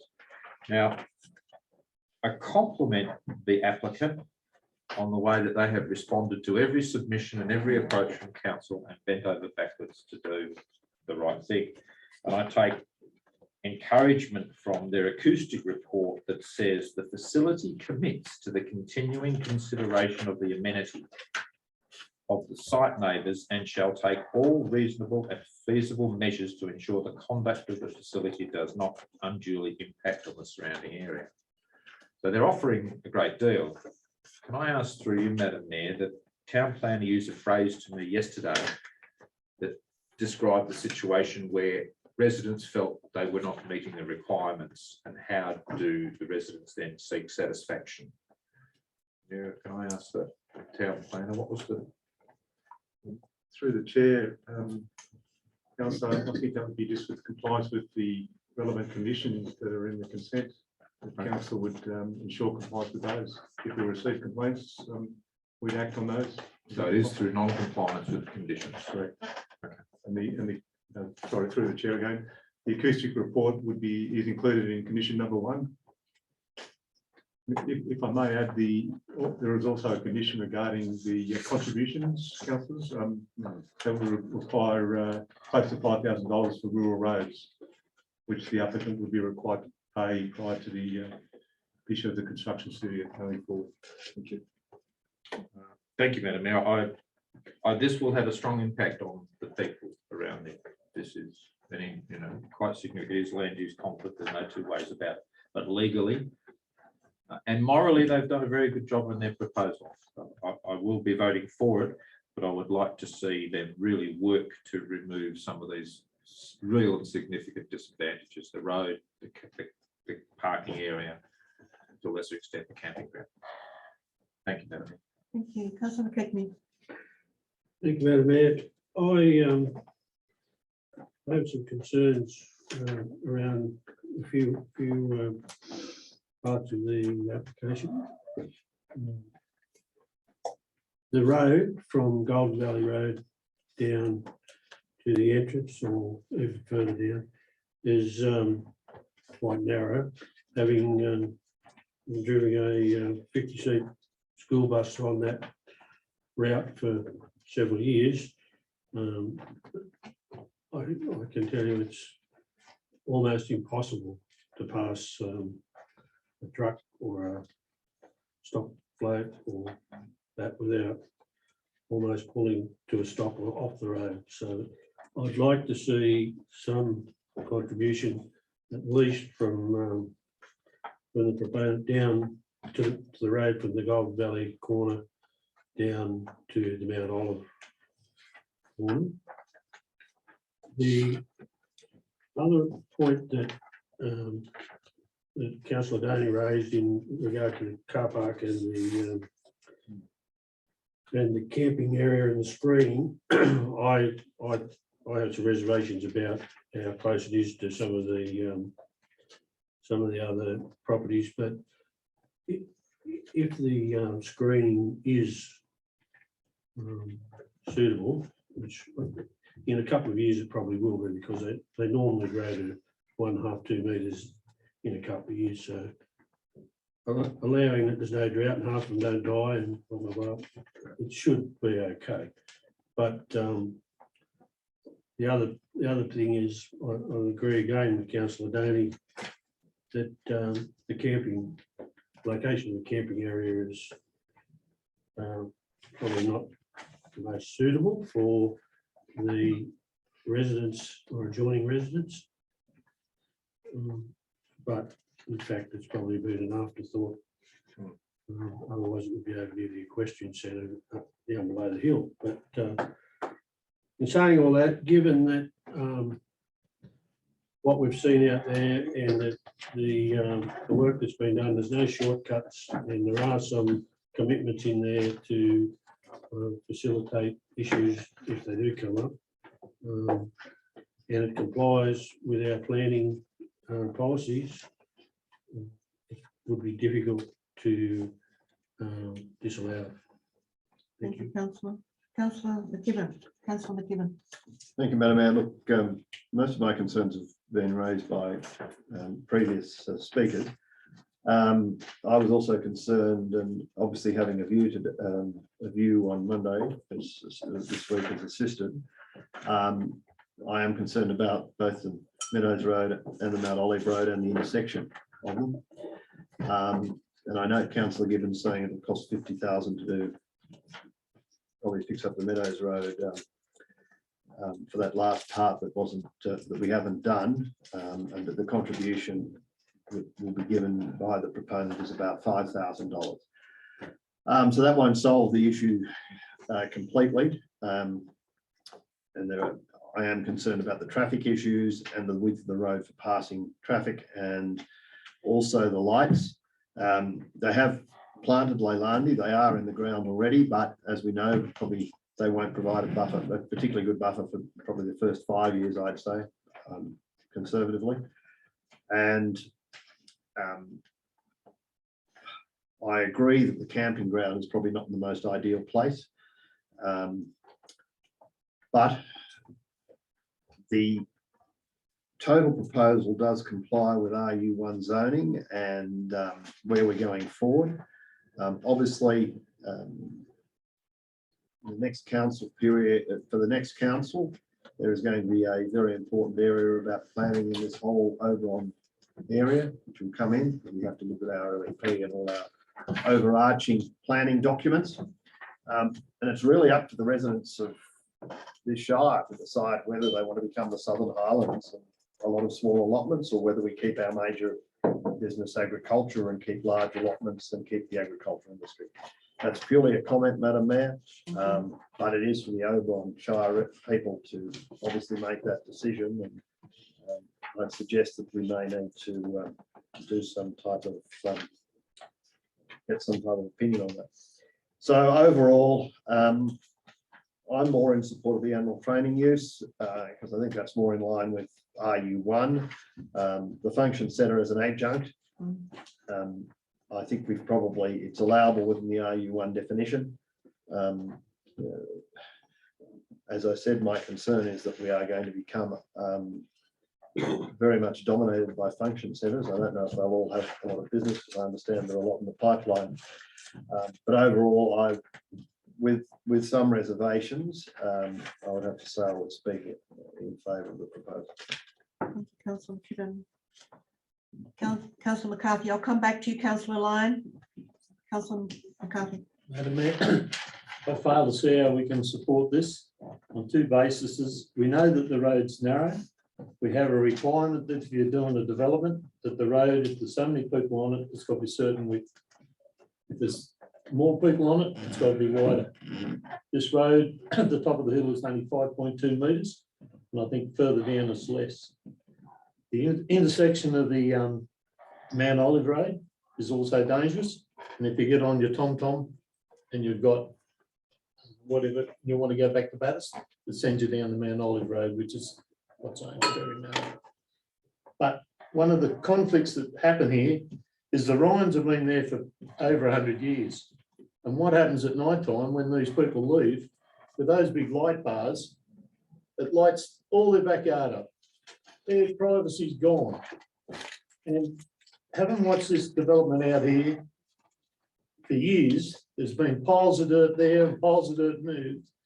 Why he hasn't put a bar or a sort of bund along the road to some sort of height to facilitate the Ryan's price has got me beat. Because it's all right to go and plant land is now, but if you're going to, are we going to defer his operation till the land is established? No, we're not. We want to operate straight away. The Ryans are really impacted on this, and it's unfair. And I think the safety issue alone. We've asked other developments to increase the size of the road, and I think this one should be not approved until that road, that we come up with some sort of amenable solution, whether he contributes more. I know you're talking about the $5,000 for the, is that for the section 95, is it? For a cottage, isn't it? Through the chair, that's for the rural roads, Councillor. Yeah, but that's for a cottage, isn't it? What I'm saying is, if it was an event centre, which has a major impact, the cottage has an impact of maybe 2 cars out on the roadway. But this has got major impact, and it should be more. Like, whether we go in halves or whatever, I don't know, but we have that schedule. I'm appalled at the recommendation that from the engineer that we accept the 5.2, and the biggest comment I got back, and it's a pub comment, and it doesn't pass the pub test, they don't live in the area. And I'm sorry, but it's right. The impact is the horse people don't get over. They've got a valuable horse in the back of there with a horse load. It's 2.4 wide. They will not move off that track. So therefore, it's up to the other person who's got to get over. Like, I'm sorry, but I think the road impact and the light impact are the 2 things that this should be deferred until there's something more substantial done on this development. Then we've got to accept it. It's in those RU1 areas, and we've got to accept that these are going to happen. But we must take the impact on the local people. Thank you, Councillor. Did you want to respond? Thank you, Madam Mayor, through the chair. The contribution is based on one allotment. So previously they would have paid contribution when they had the dual occupancy approved. Yep. So then, as they've applied for another application, they're required to pay the next contribution. But there's no contribution for the what's name centre, is it? No, it's based on the allotment. And that's where it's wrong, right? Yeah. Councillor Lyon. Sorry to keep coming back to this point of acoustics. How can the acoustics be measured on this place if they haven't had a function? So what are the acoustics measuring? If the function is going to disturb the 15 neighbours,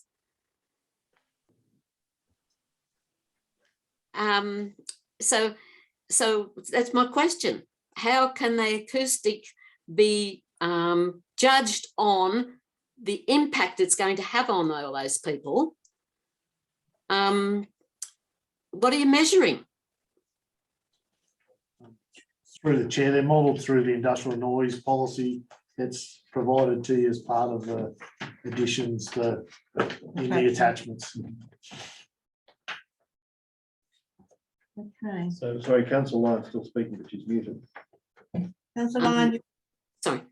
Yes, I understand that. I've gone through all of that, but there is a different measurement when you put a measurement thing, they come out and they put a measurement thing up, and it measures the noises that are normal. Aeroplanes going over, birds screeching, cars coming down, just a normal noise. What I'm questioning is, if we're putting up a function centre that is going to have functions, that interfere with the livelihoods of 15 neighbours. Where is the measurement of that?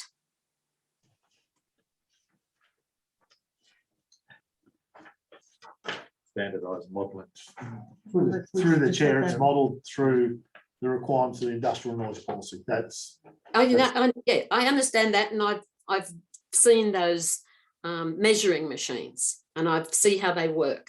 But we're approving something that's going to disturb 15 people, possibly disturb 15 families. We're going to approve it. So I wouldn't vote for the recommendation. Thank you. Thank you, Councillor Lyon. Okay, Councillor Gibbons. You're muted, Councillor Gibbons. Through the chair, just one more comment about the road. I just believe we have a duty of care. There's 30 odd people live down that way. And when we subdivide new lots of 6 or more subdivisions, we require in some stages 8-metre roads. I think a 7-metre roads there. But if this is going to be decided tonight and we haven't sorted this road issue out, I cannot support it on that basis. I just feel we have a duty of care for all users on the road. Thank you. Thank you, Councillor Gibbons. Okay, councillors, I'm going to now put Councillor Doney. Madam Mayor, thank you very much for your consideration there. I'm just asking whether either the General Manager or the Planning Department through you have an out for the concerns of those councillors who you know, we can't defer this because people want to start their business, but is there a conditioning of any nature that we can apply at this stage to meet some of these concerns? I think the answer is no, but I'm just asking through you, Madam Mayor. I'll defer to the planning director, and then I can have a comment. Through the chair, Councillor Doney, the conditions perhaps that could be considered, maybe the funding of the land, and perhaps obviously we need to consider that. In terms of the road, I might defer that to the Technical Services Director, but I think that's. Through the chair, Councillor, we have already conditioned a lot of the matters that have been raised, mostly around noise. So you mentioned earlier the manager's residence. That wasn't in the original SEE because that was a matter that we conditioned after the exhibition and talking with the applicant. And then the hours of operation and the number of events and the use of the sign is being conditioned as well. And the hours of operation, we've actually reduced them during the weekday hours as well. Yeah. So there was a number that was listed in the report that we already have conditioned to meet these requirements, including tree planting as well, which the applicant's already undertaken. So just through the chair, just to probably sum up and answering your question about is there a way that you can progress the matter? The only way that I could see that you could progress the matter is through what we otherwise know as a planning agreement. And we seek to lodge into a planning agreement with the applicant with the direct process of trying to mitigate any of the road issues that have been raised today. There's probably enough information from councillors to outline why the need for the planning agreement would be asked for. But once again, it is an agreement between the landowner and council in relation to the matter. So council has the opportunity to provide an additional condition to state that council enter into a planning agreement with the owners, outlining the issues relating to road matters, which may be council's intention as part of the conversation that I've heard, in lieu of trying to ameliorate the conditions of traffic impacts on certainly the area between the Meadows Road and the property boundary. Through you, Madam Mayor, is it possible that that planning agreement, A, can appear as an amendment to this, and secondly, via direction, deal with road and possible earth funding in the parking area? Is how do we? Through the chair, the two different issues to start with. A planning agreement relates to the very thing that a number of councillors have raised here this evening as what they believe is a reason for refusal. So in order to limit that, there is an opportunity for council staff through a condition that says that council enter into a planning agreement with the landowner to look at impacts of that road on the, well, to look at the impacts of the development on the current road. Right, has the ability to do that. So It works in a similar way as the Waldara development would work in terms of giving a contribution, in fact, to widen and lessening the impact of the road. Now, that would be at council's discretion to implement the planning agreement condition. It then would be an agreement, because that's what a planning agreement is, in some type of negotiation between council and the landowner as to how that would be formatted or formulated. Through you, Madam Mayor, is therefore, both to you and the General Manager, is it possible to foreshadow an amendment of some nature to include that planning agreement, or is that not necessary? I'm through the chair, council have the opportunity to say, approve it subject to an additional condition that outlines the requirements that we know we would seek to enter into a planning agreement to mitigate the impacts of the current road that the development will have an impact on. So it can be incorporated into the current application without the need for a substantial amendment, subject to the mover and the seconder supporting it. Can I just clarify, a planning agreement is an agreement between council and the developer or the applicant. It's not as strong as a condition. It has to be agreed to, and then it would then be reinforced by council once a planning agreement was in place. Correct. So what the implementation of a planning agreement would do is allow the development to be approved, so things can occur on site. And in the process, staff can talk to the applicant and the owners about the concerns that are raised, the issues and what that means. At the end of the day, the agreement will be approved between council and the landowner, not staff. It'll be a document that will forward to council. So, Madam Mayor, with your gracious forbearance, sorry, councillor. So what if you reach a point where the developer and the council don't come to an agreement in the planning agreement? It's the same as any other application where if the applicant is aggrieved by the conditions of consent imposed, they can go to court. There are options available. Madam Mayor, if allowing other councillors to speak, I would want for you to ask, or myself to ask the movers and the seconders whether they would consider that additional element to the recommendation at some point. If you feel free. Councillor McKibben. Thank you, Madam Mayor. Following on from the discussion, the planning agreement. So if an amendment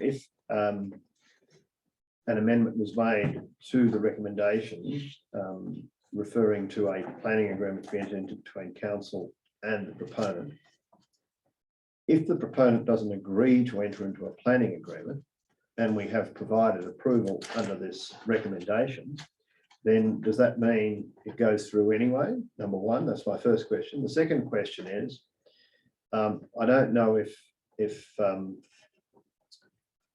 we've considered, or whether the senior town planners considered whether signs would be appropriate, requesting people to have low beam in the car park and low beam on exiting the property.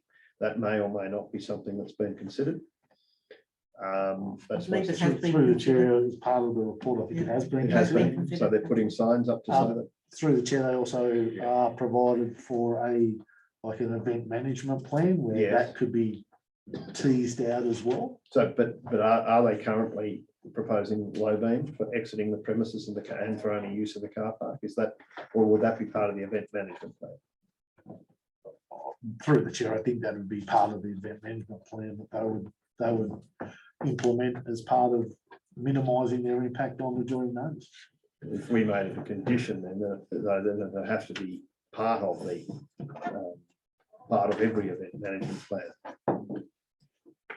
In any revised event management plan, I'm just wondering if that's possible.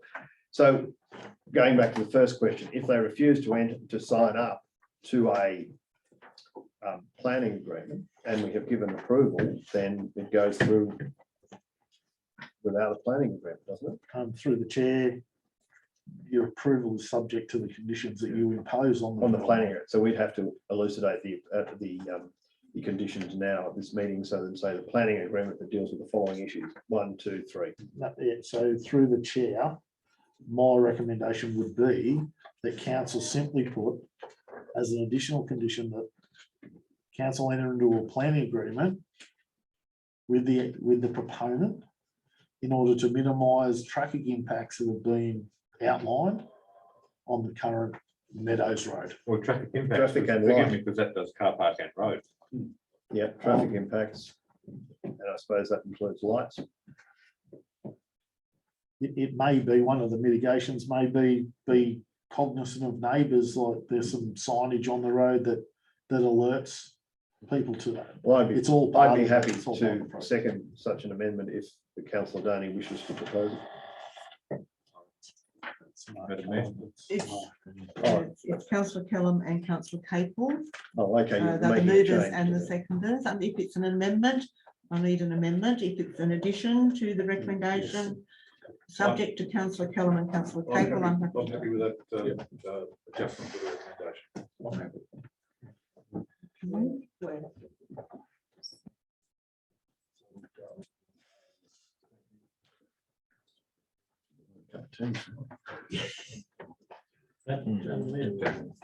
Keep talking or not? Yeah. We'll just get this down, Councillor Kellam.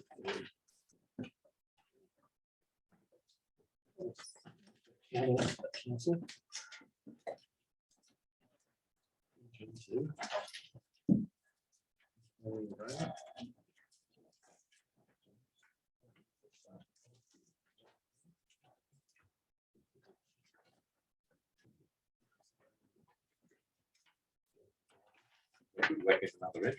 So that will become number 3, and then number 4 will be a But it just division. comes straight down. And not shine their light. Can you remember that, David?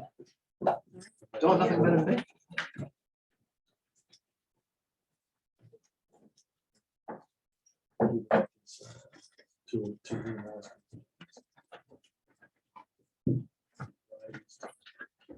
Related to the current. I think so.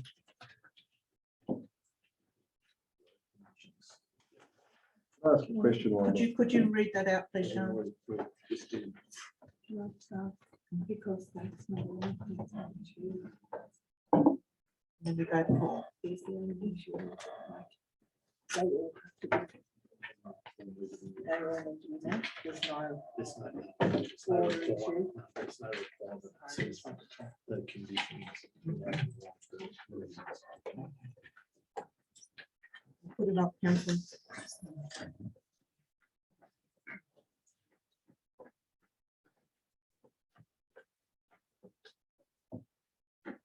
So we now have number 3, that council enter into a planning agreement with the landowner in relation to upgrade of the Meadows Road to minimise concerns raised relating to the current road conditions. Are you happy with that, councillor? I thought we talked about funding as well already. I thought Traffic funding issues. is funding not condition. And do we? Would that be a condition of consent? In fact, Rather than a, I think we need to talk about and traffic management. including the car park. And I also think it needs to look at the intersection of Meadows Road and Mount Olive Road. okay, councillors, this is, That's why we. so this is not what we want at all. Yeah, it is. Part of It what we is. want. Part of what we want. Madam Mayor, may I suggest that we enter a planning agreement with the landowner in relation to Traffic issues, right? traffic issues raised concerning Meadows Road and the on-site car parking. And the And issues, on-site car parking. and the issues raised have been about the condition of the road Yeah. and the light spillage from vehicles entering and leaving. And the intersection of And the Meadows. intersection. And the intersection of Meadows and Yes, Mallow. Just a minute, councillors, one at a time, please. Last bit again, councillor Campbell. Councillor Gibbons. Those related to the current road conditions and light, was it? Car parking, on-site car parking and light spillage. During traffic from the on-site parking. And also the road. Yep. I don't think we need to get down what the intent is Car here parking, no. and let the planners sort out exactly how they're going to approach that. Sorry, Madam, what's it? Councillor Capel, are you okay with that? Yeah, I was just going to try and Come back. make it a bit just less something or other. So, because I think what we're worried about is the light spillage from the on-site car parking. And exiting them, and exiting. Yeah, it goes without saying. I'll go to the general manager here because I don't think this all belongs in the recommendation. Through, thank you, Madam Mayor. Through the chair, the planning agreement would relate to council entering the agreement on the public road. Yeah. If council was of a concern that spillage from the car park is an issue that they want to see dealt with in a more stringent manner, they should do it as a separate condition because it relates to that land in which the development's on, not an agreement that you want to put in place to help make them contribute to an upgrade of something that leads to the development. If that assists. So I'd see them as two different conditions. Add a four before the existing four there. Is that something that's covered by the current agreement, well, not agreement, rules Condition of anyway? consent. The consent, yeah, is Well, that not something the bund that's, isn't, no, it isn't, but. but the lighting is. Lighting is only through an events agreement, not via a condition. And further landscaping theme that they've provided as part of the application. But only as a result of landscaping. It's not dealt with to dim the lights as you leave, I don't think, is it? No, Well, the chair, that wouldn't be the case. That would be part of their on-site operational plan that they say, please be cognizant of our neighbours and in this space, we recommend you do X, Y, and Z. So we'd ensure that's in the event. Based on this conversation, I would suspect that that's something that the planners would insist on including in their event plan that they It'd be need nice to- support as part of this. It'd be nice to have a sign too to remind people. Signage, I think, is already Signage is definitely in there. They included. already have mentioned that in the condition. What, low beam? Signage, you said. No, I'm saying low beam signage. But it may form part of their operational plan that they come back and say, we'll put signage up notifying people of their obligations in entering and exiting.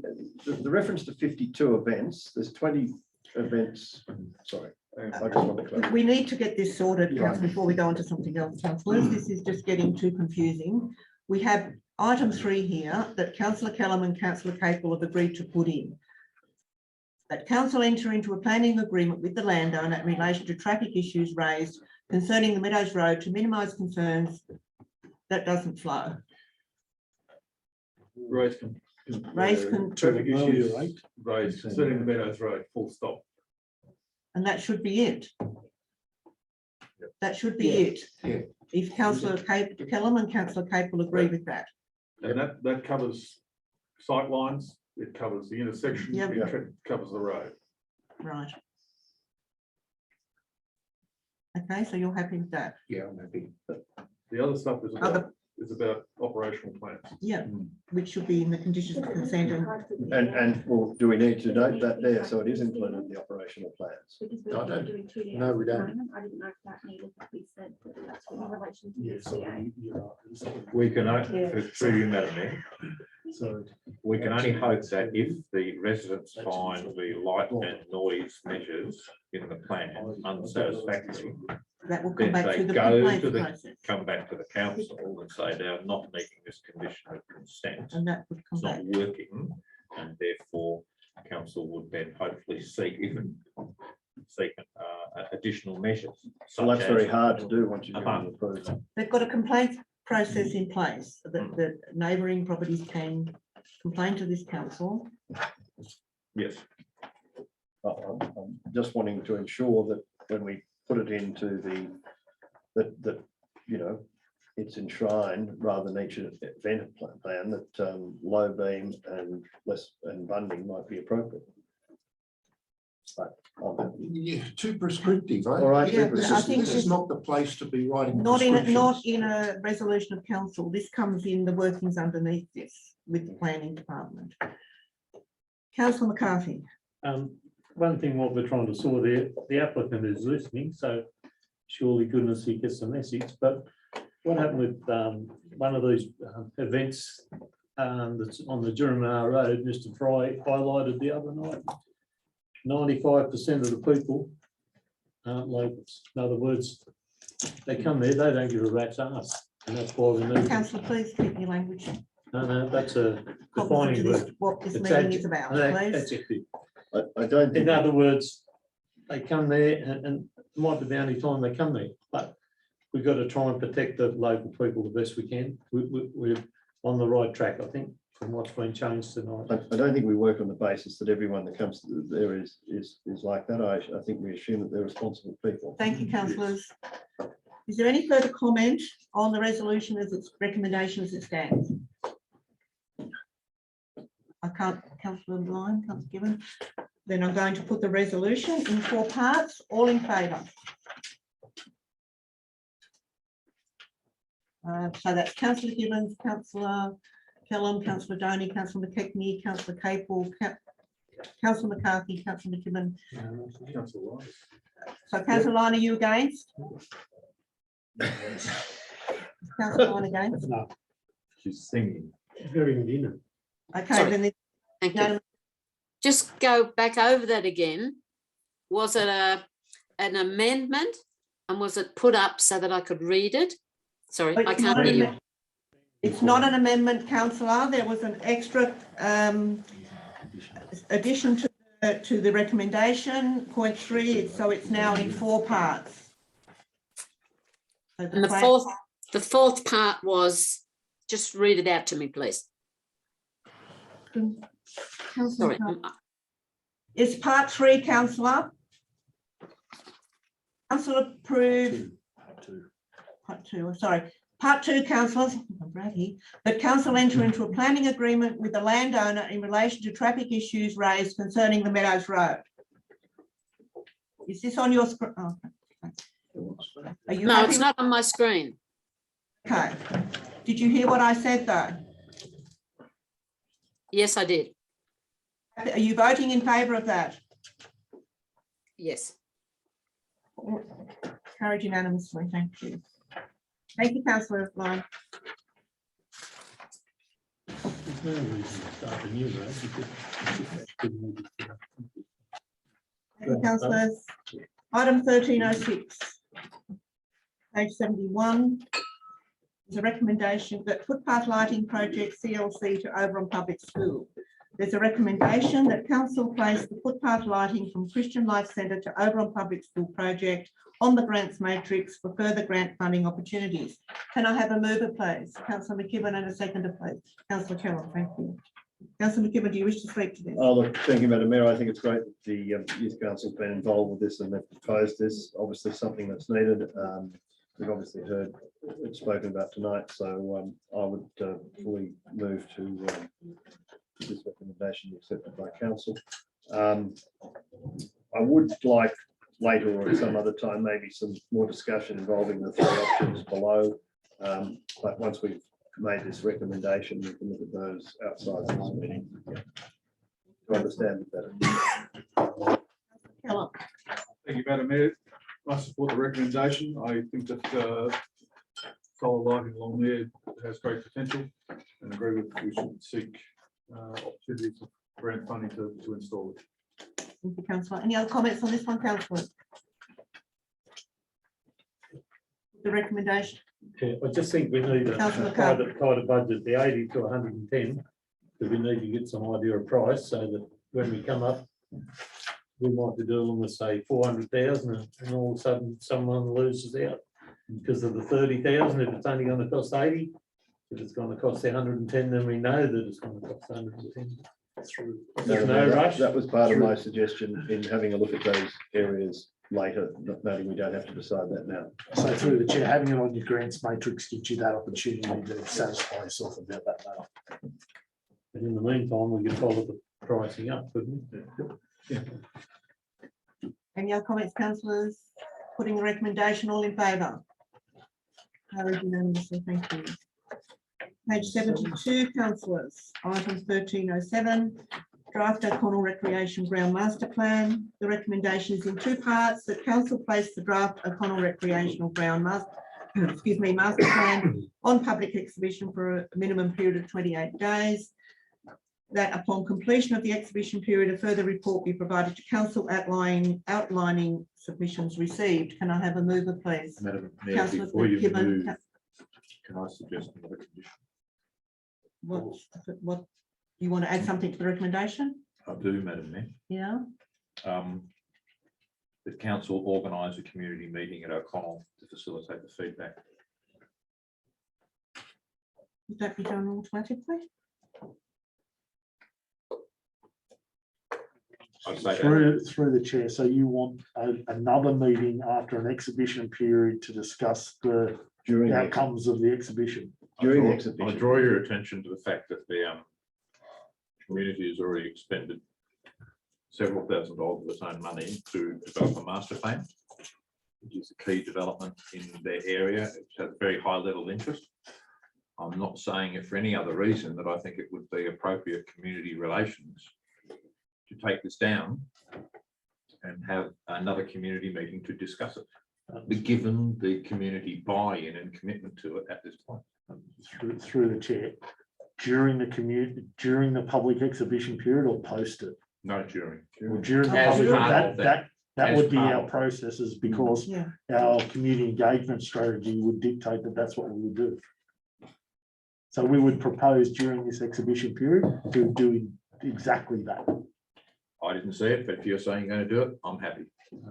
Through the chair, your community engagement processes that you as a council endorse, make it our responsibility to in fact do that. We don't normally do, Madam Mayor, sorry, we don't normally do that when things go into public submission, public exhibition. We do sometimes. This is just one of those times I'd like it to happen. I'll move the recommendation. Through the chair, it'll be our intention to do that regardless. Thank you very much. Sorry, councillor McCarthy. I'll move the recommendation. I'm happy to second it. Councillor McCarthy. Councillor Gibbons. Councillor McCarthy, do you want to speak to this one? Yes, Madam Mayor, on page 73, the matters raised by the community, it comes all the way down to funding. There's one missing, drainage. And it was highlighted at the meeting, and there was one submission by a bloke with a SB number plates. And he highlighted that there should be drainage there to pick up the car park, the pavilion, and take the water around to go to O'Connell Road. And I think there was a written submission handed into the council as well, and it should be highlighted in that. Can I draw your attention to the table, second down, the grant funding 349,579 is for drainage. And it's highlighted with the activities funded in the third column, councillor. Yeah. But this is a matter raised by the. One of them should be listed as drainage. Because without the proper drainage, this area isn't going to function. You might have it, there's your stage and drainage and all the rest of it there. Needs to be highlighted. Matters raised by the council. Consultation session included drainage. Okay, it's okay. It's there. And I will, in case anybody hasn't heard, the $349,000 through the Building Better Regions Fund Stage 2 has been successful, and they will now have that money added to the little pool, brings it up to around about $1 million for this project. Councillor Gibbons. Oh, thank you, Madam Mayor. I was just going to say that I thought when we put this out to public exhibition, we should indicate what our grant funds are, of, as you said, over $1 million, about $1 million, and indicate which, what stage 2 also involves in some detail, so that they know how much of this is actually funded and what's not funded. You can read it, you can get it from this largely, but I think it should be set out clearly when we put it on public exhibition if we can. So through the chair, as part of that consultation process that we do with the O'Connell residents, it would highlight that as part of the scope. Yeah, but if we could, when we put it on public exhibition on our website, I think we should Yeah, also do that. So this is what's funded, because we all get a bit confused each time. And I can't actually recall what was exactly the 349,000. I think it was I can't recall it was the toilet facilities or amenities block or the storage shed. I know it was something to do with that. And I know we were doing it to a certain level so that we could then incorporate it in the Donny shearing shed design. Yeah. But I think that would help to understand where we are and maybe what funding is needed to complete the rest of it. Thank you. Thank you, Councillor. Any other comments, Councillor McCarthy? The 349, was that the money that Andrew G? Yes. Yes. So that's state, isn't that federal money? Federal money. Through the chair, there is another allocation that's been awarded that wasn't included in this graph, in this table. It's under pending applications. First line, that's successful. Okay, all right, but didn't the people down there not want the picket fence? Sorry? I thought I attended a meeting and the people down there didn't want the picket fence. If you look at the map, though, it talks about. I realise that, Andrew, but so just to confirm, through the chair, as part of lodging this application, and remember, this is Stronger Country Communities, which is now 18 months old. Council put a number of things that they wanted to see. As part of developing the draft master plan, they've taken the considerations from all the consultation that we did pre-developing this master plan and put together a plan that slightly changes from that original. As part of our process, if the intention of council is not to have a picket fence now, we will seek to have that amended as part of that funding deed.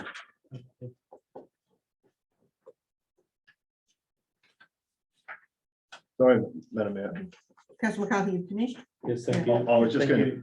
Councillor McKibben. I was just going to point out to Councillor McCarthy that if he's got this map here, if you look at about 3 o'clock, it says to avoid damage to a fence around the field due to speed of incoming and receding waters, is proposed that a 1 metre high mound, 6 metres wide, which creates 1 to 3 marble slopes will surround the field.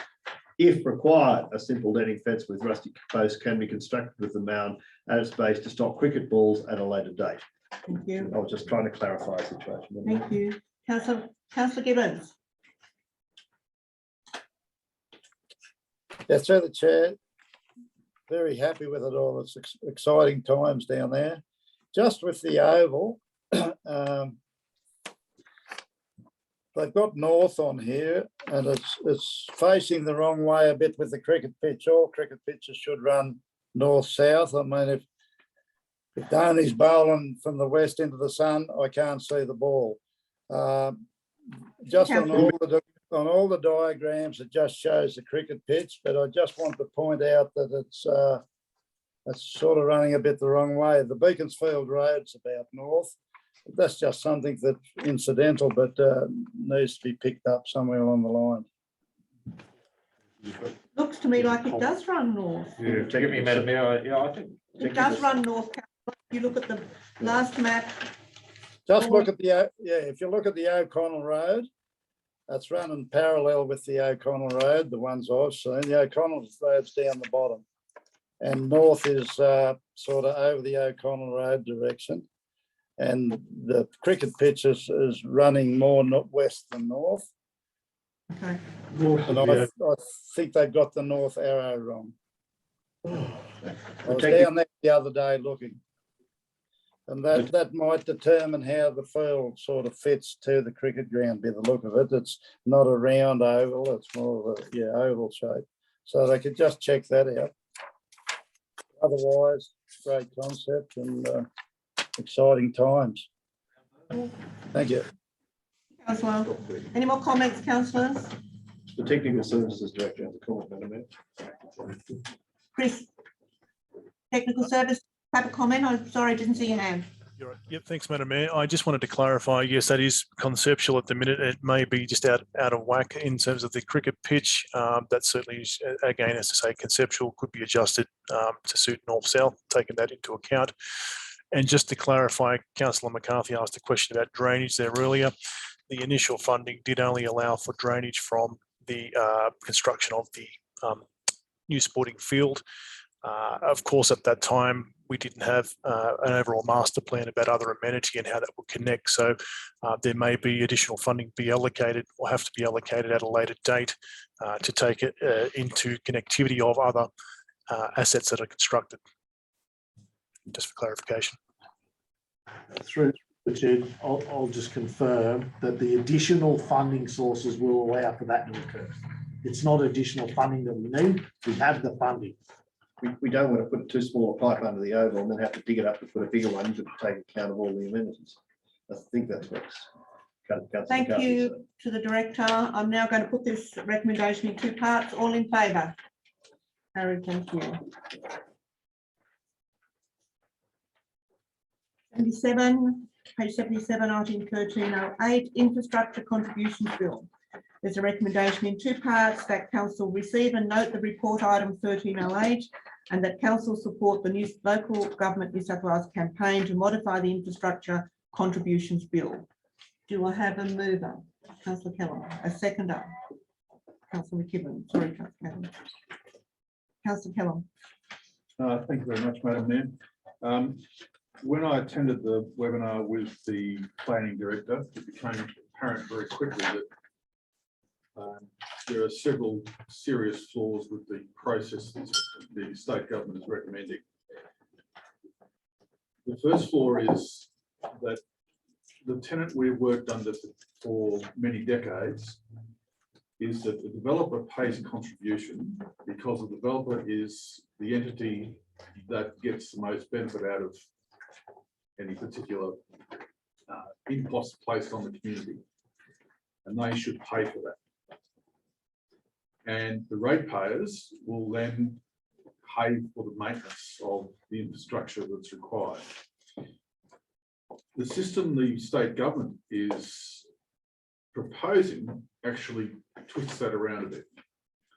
They are looking at reducing developer contributions and making the infrastructure then a ratepayer responsibility for provision of infrastructure as well as maintenance.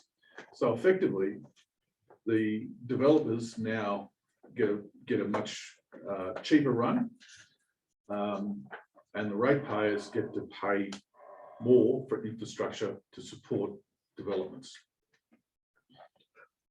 That's the main effect for us. In a statewide sense, the government is proposing to amalgamate all the developer contributions or substantial parts of the developer contributions into regional funds. Now, this doesn't affect us. This effectively affects the greater Sydney area from the Shoalhaven up to the Hunter Valley. But those councils will be paying money into these regional funds and then having to compete with each other to get the money out from these regional funds, which will be administered by the state government. So it is taking, everything about this is taking power away from local councils to produce what is needed by their communities. The other dangerous thing about this is that it's legislation light and regulation heavy. And so significant changes to this in the future will be done by regulation, not under parliamentary scrutiny using legislation. So it's an advantage to developers. It is an advantage to the whatever state government is in power, and it's a disadvantage to ratepayers across New South Wales. There's a campaign being led by local government New South Wales, and that involves mural minutes and lobbying our local members. And I think, Madam Mayor, you've indicated previously you'd be happy to provide a mayoral minute. Yep. I think without providing direction, I think we probably should leverage our local member, who now, of course, is the Deputy Premier. Happy to do both those things. Councillor Gibbons. Thank you, Madam Mayor, and I thank the Director of Planning and Development and Deputy Mayor for their insight into this infrastructure contributions bill. And I have obviously had a look at the papers presented and done some research. And in particular, I think the bullet points at the bottom of page 77 and going over to 78 obviously would cause us some major issues, including the permanent deferred payment of contributions until the occupation certificate is issued, which could go on for infinitum for some of our development applications, and the dictation to councils how they spend their contributions, and the other issues raised have some significant impact on Oberon in particular, and other councils, and probably more so on the 4 regional infrastructure contribution areas where those contributions can be reflected to or used for other council areas. So I note that even if we get the regulations, and I know that they were meant to be due, we went to go on public exhibition in October, I'm assuming they haven't yet. That even if we get those draft regulations, that any of these can be changed without having to go back to Parliament, because they are regulations and there are ministerial directions. So we're only going to see the initial ones, and they can be changed at any time in the future without reference back to Parliament, and that also concerns me. So I suppose I would be also, I'm not sure how, but I think we should also be saying to local government, we really do not agree with that arbitrary ability for ministers to be able to change regulations and ministerial directions without it going back to Parliament. I'm not sure if that's currently in what is proposed, but it is. Yeah, I thought it was, but because otherwise, as I think Councillor Kellam is, every government gets in, just changes the regulations and ministerial directions to favour whatever particular projects they want to go ahead. So, Madam Mayor, I'm very happy to second this recommendation in 2 parts. Thank you, Councillor. Is there any other comment on this one, Councillor? Councillor Dunn. Oh, yes, Madam Mayor, I think it's one of the more ghastly things I've got. It is saying there is no such thing as public interest, and there is no such thing as the common. It's a terrible strategy of the plan. Oppose it in every way we can. General feeling. I'd just like to provide the comment that the crossbenchers and the minor parties are certainly not supporting this. So I think legislatively, it's going to be a hard road for the government to get it through. You need to keep your foot on the But we pedal need with to it. keep the foot on the pedal, yes. Okay, Councillor Craig. I hope you're right about the hard road for the government to go through. It seems to be an increasing trend of governments of all persuasions to govern or to wish to govern by regulation, and that is to my way of thinking, that's a very frightening way for them to go. And I think a lot of people in the community don't understand the fact that there's a big difference between legislation and regulation.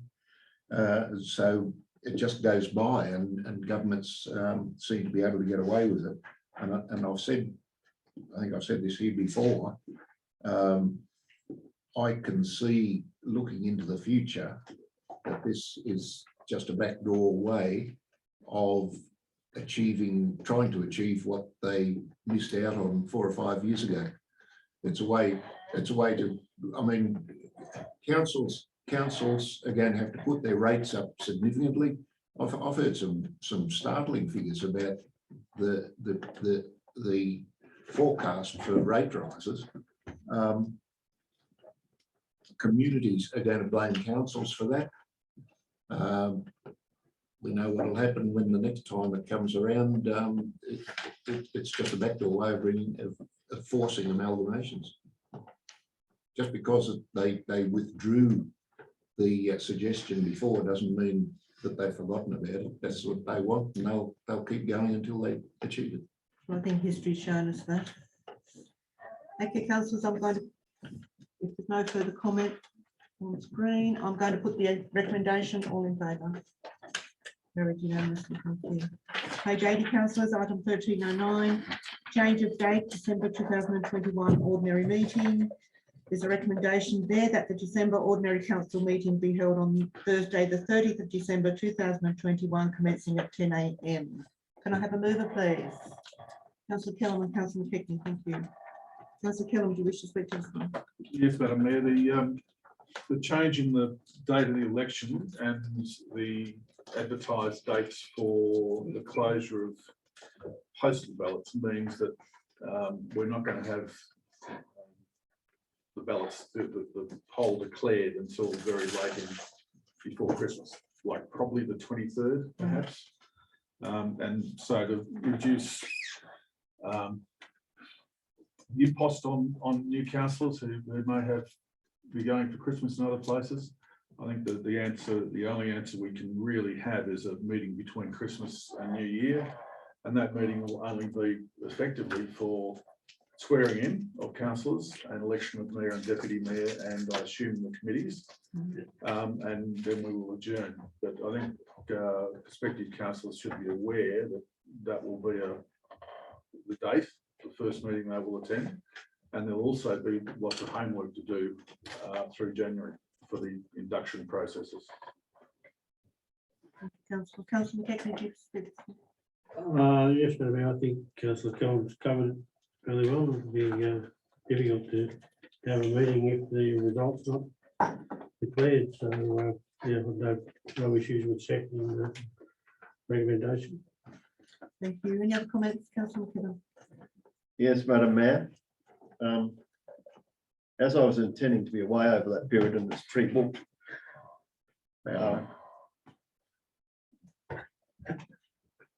Okay, I won't say anymore. That's it. Thank you. Any other comments? Is it going to be well, I suppose we can't do it by Zoom. I just have to come back.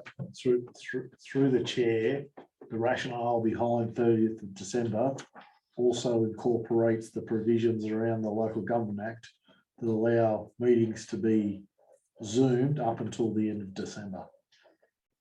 So the ability to be potentially away is still there. If I did it on the 1st of January, they wouldn't be there. So the opportunity for any councillor that is elected to join that meeting by Zoom is available. Will be available. Putting recommendation, councillors, all in favour? Carried, thank you. Page 81, councillors, 1401, monthly activity report, general manager. The recommendation is that the report item is received as information. Can I have a mover, please? Councillor McCarthy and Councillor Chapter, thank you. Councillor McCarthy, do you wish to speak to this one? Fairly in-depth report, says everything. The only thing that I do recall, and I wish that the general manager would take it up, that we had a report once that said that the council is going to do a better job of building the carports down at the self-care units. It's not in here, Madam Mayor, it's not in here.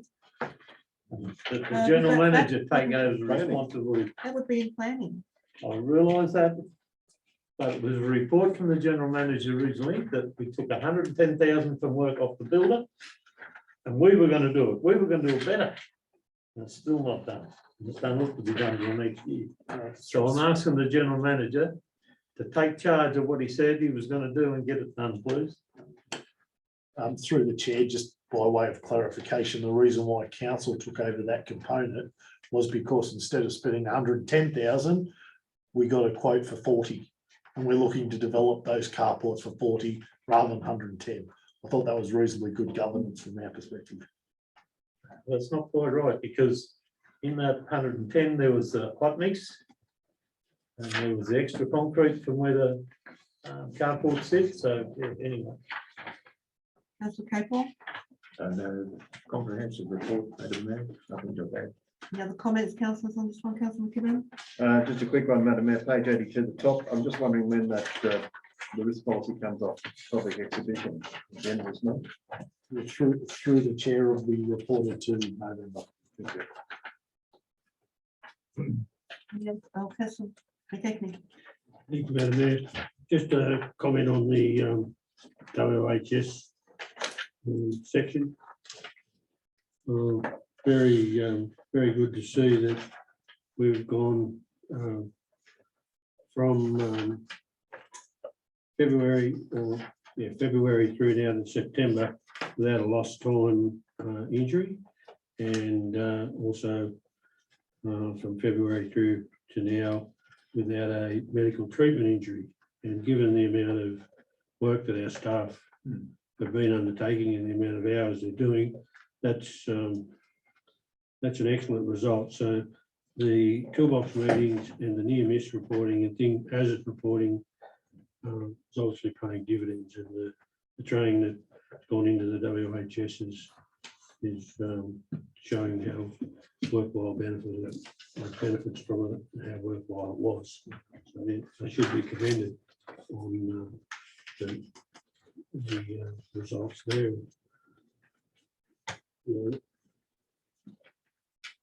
It just means that they are thinking about the job and going about it in an aware fashion, which is good. They must be happy in their work. Touch wood. Thank you, councillor. Any other comments here, councillor? I'm putting the recommendation all in favour. Carried unanimously. Thank you. Page 93, councillor, item 1402, monthly activity report, planning and development. The recommendation is that the report item 1402 is received as information. Councillor McKibben, thank you. A seconder, please. Councillor McCarthy, thank you. Thank you, Madam Mayor. An extensive report, and I note that on page 94 at the bottom, there's a table there of the applications lodged as was subject to a resolution. I'm assuming that the column header date sub portal means the date that they first access the portal to put any information in, and obviously submission has a term under the Act or lodgement, and that runs from the second column. And the time frame actually under legislation runs from the second column. The date for the sub portal is the date they start to lodge it. And they start to, that's the first activity where they start to put stuff on for their DA. That's correct? Have I got it right? Through the chair, that's correct. Councillor, as I've explained before, the applicants can lodge on the or submit to the portal. We may require payment of fees or some additional information that is required prior to the application being formally lodged. Yes. And once that payment is made, then we lodge the application, which, as you said, is the second column. So the dates commence from then, the time. So we have a whole lot of lodgement dates there, but the commencement date has not started for, has only started for one. Through the chair, at the time of the putting this table together, these applications hadn't been allocated to the officer. Oh, that's what that means. That's what that means. But I'm assuming lodgement date means that they have put everything in that they are required to put in for a DA to be assessed, is how I understand it. Through the chair, that's correct. Right, okay. So no, that's as I understand it. So no, that's and I noticed you've got to stop the clock there. And then if there's a stop the clock, then the information received from that stop the clock is then the date that that's provided is in that second last column. If that's correct. Is that, I'm reading this correctly? and then the determination date. No, I think that's that satisfies what we asked, and it's I commend the Director of Planning for putting it together. Thank you. One other comment on page 93, if I might, Madam Mayor, and it sort of goes over to a comment that was made in item 14. Sorry, item must be 1304, page 105, was it, or 1404? No, page 105 under community services. And it says community services are sourcing quotes for a potential overhaul of the heating options for both facilities. And this is under independent living units. This will include a potential for extending the natural gas connection to all units and installation of new heating outlets through Balfour and Curtis Street facilities where needed. So does that mean we're retrofitting into the new independent living, or they've already got it? We're just looking at the old. Okay, that's unclear from both here and here. So that's for clarity I'm asking. I know that they're mentioned in two places. That's why I was. Okay, I was wondering why community services were doing it when it wasn't still under the projects, but because I suppose it's deemed that the projects have been completed and it's passed to community services to manage. Is that right? Thank you. All right, I'm happy to move that this report be accepted, Madam Mayor. Thank you. Councillor McCarthy. That was pretty straightforward, and I thank Damien for his report. The only comment I had, I spoke to a planner that uses the portal, and their comment was it's not easy to lodge. So we really need to get back on the government and say they've made us go to this portal, and that it's not user friendly according to this person that submits a lot of DAs. Through the chair, I think that's been the unanimous commentary from every planning member across New South Wales to the state, that it's not, it's clunky and needs some work. And for the people who lodge, I think. Oh. I bet, yeah, they've had ours is on their behalf. Almost through the chair, my staff are actively going through the portal every morning, each day, and requiring either notifying or requesting additional information or assisting applicants with their the lodgement process. So it is, I acknowledge it is difficult, and from the staff point of view, we're still learning as well in the run. Thank you. Thank you, Councillor McCarthy. Yes, thank you. Any other, Yeah. any other comments here, councillors? Recommendation, all in favour? Carried, thank you. Page 98, councillors, 1403, monthly activity report, technical services. The recommendation is that the report item is received as information. Can I have a mover, please? Councillor McKibben, can I have a second to Councillor Gibbons? Thank you. Councillor McKibben. Thanks, Madam Mayor. The only I'd have a couple of comments. One is under paragraph fixing local roads, which is 1/3 of the way down page 98. It's a little uncertain what that paragraph means. Site meetings and final negotiations are currently drawing to conclusion with the stabilising contractor. Why, if they've nearly completed, are we having final negotiations is one question. And then it says a start date is to be confirmed by Friday the 8th of October 2021. Is that for paving, or what's that for? It's unclear from what's stated there. The Director. Yeah, thanks, Madam Mayor. Yeah, site negotiations, when the report was written with the technical services manager, was to clarify a starting date, and certainly the size of the machine that would be coming to site, just confirming. And sorry, could you just clarify the second question again? Well, the first question is, if the stabilisation is nearly completed, or has it been completed, why are we entering into final negotiations? That's question one. So let's start with that one. So I'll just clarify that question. This is round 2. This is the Burriga Road section, which hasn't commenced. So that's basically where we're at. So that's why the negotiations with the stabilisation. Okay, well, that doesn't, it just refers, Campbell's River Road, as previously reported, the predominant 9 kilometres of stabilisation work has identified sections of this road have been completed. I mean, that doesn't make sense anyway, but I understand, I think, what it means. And then it said site meetings and final negotiations are currently drawing to conclusion with the stabilisation contract. There's no reference to Burriga Road. A start date is to be confirmed by Friday, the 8th of October 2021. So that's a start date on Burriga Road. Okay, so just to clarify, there's 3 different fixing local roads, round 1, round 2, round 3. The round 1 clarification for Campbell's River Road, we are commencing with that work. Here. Yes, so R1, that we're commencing there on Monday with that particular work. With fixing local roads round 2, we will be commencing in November. A date yet to be just confirmed with a different company. This is not answering the question with respect. Can we just deal with fixing local roads R1, please? Campbell's River Road, as previously reported, the predominant 9 kilometres of stabilisation work on identified sections of this road have been completed. Is that correct? That is correct. Right. The next sentence. Councillor, could you please slowly? Site meetings and final negotiations are currently drawing to conclusion with the stabilising contractor. Is that in respect to Campbell's River Road or Burriga Road? As it's referred in respect to Campbell's River Road. So I thought it had already been stabilised. You said 9 kilometres of stabilisation works have been completed. So in clarification to that, there are further heavy patches that need to be stabilised, and that was always part of the scope of work. So that is exactly what that is inferring to. So maybe it should say through the chair, and Chris can confirm what I'm saying. The Local Roads round 1 for Campbell's River was in 2 distinct phases. Yeah. The first phase, which dealt with the first 9 kilometres and that original upgrade, was one part.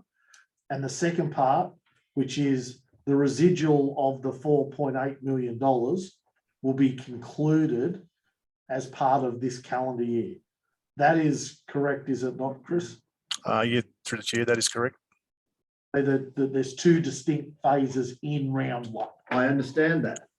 It says a start date is to be confirmed by Friday, the 8th of October 2021. That is in relation to the stabilisation works on the extra area, is it? Correct. Okay. On the new phase of the work that dealt with Campbell's River Road. The second phase. That's right. Of Campbell's Yes. River Road. And it is councils. So that's all relation to stabilisation. There's nothing in relation to bitumening or any other works. I think there's and Chris can confirm it, but I think there's a number of things that will occur in that second phase. That's what I understood. So the bitumening will occur after the stabilisation works in the 8th of October, and has the bitumen work already occurred on the phase 1 part of Campbell's River Road? So through the chair, yes, certainly with the first 9 kilometres, the bitumen has been completed. As I did indicate to council, running into winter, there would be a pause, and this is the recommencement of stabilisation work with regard to heavy patches, and is always followed by a bitumen seal on those components. Okay. So it is the intent to close out, hopefully before certainly the summer season. Could I ask that in future this be worded so that we can actually understand it? Because I couldn't understand what you have just told me from that paragraph, and I don't think anyone else could have. We would have, like osmosis, trying to understand it. I'll take that as a comment from you, councillor. The next question is, I think we've got a reference to, and I do commend the Technical Services Director on the amount of work that is actually being undertaken. And in very hard circumstances, with the amount of rain we've had, roads are falling apart, and I do understand that council crews have been absolutely stretched. Halfway down page 100, I didn't actually think the maintenance grading had yet occurred on Schumacher's Road, referenced halfway down. And I think that the Good News Week, in fact, indicated that it was going to occur this week. Yep. So at the time, through the chair, so at the time of writing the report, certainly was the intent. However, we have had more experienced wet weather, which did delay the graders moving from the Isabella sort of area back out towards Burriga. So unfortunately, that's the delay in writing the report. So I do apologise. The other thing I wanted to understand is, as Schumacher's Road and Baldridge Road are named in our disaffected road matrix for the 1.6 million, should we be doing the culverts at the same time on Schumacher's Road and Baldridge Road as we are doing this re-graveling? Because most of the areas where the culverts are going to go in a lot of cases, are where the bad potholes are. Is there any chance of bringing from somewhere else to do that on the basis that we're going to receive the 1.6 million? I'll ask you and the general manager that question, because it seems ridiculous to re-gravel the road, then have to go out, pull the gravel up, put the culverts in and put the gravel back.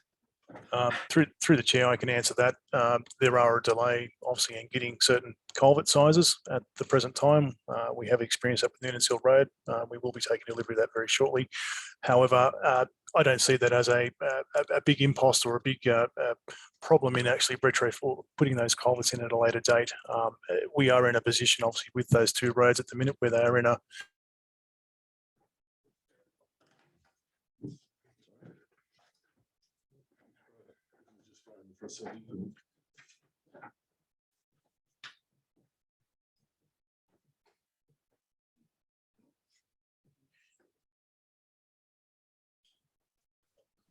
Can you hear us, Chris? You've frozen. Could you repeat what you? Could you repeat, please? Yep.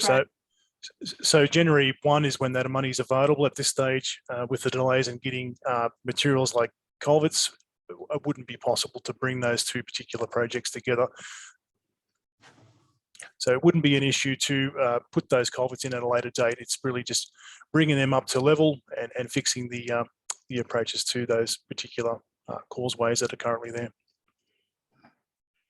And I assume that the comment in the Good News Week where you said that we were making Schumacher's Road less inhospitable meant we are not doing that. We're actually making it more hospitable.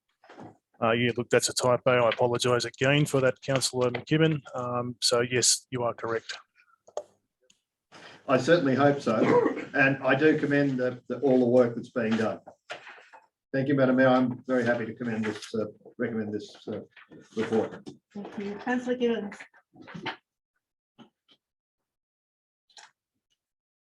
Councillor Gibbons, thank you. Yes, through the chair. I'm a bit disappointed with us talking about the fixing local roads. R1 again. The stabilising was completed, the 9 kilometres as planned. The figures, if you do your figures, it's come up to $210,000 a kilometre. Left in the budget now, we have $230,000 a kilometre to do less work.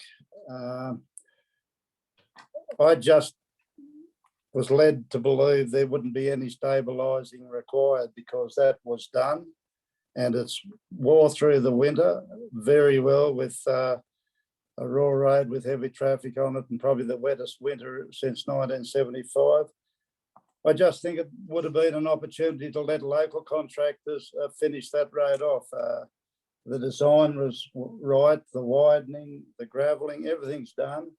Now for this next stage of 13 kilometres, the gravel pits are closer.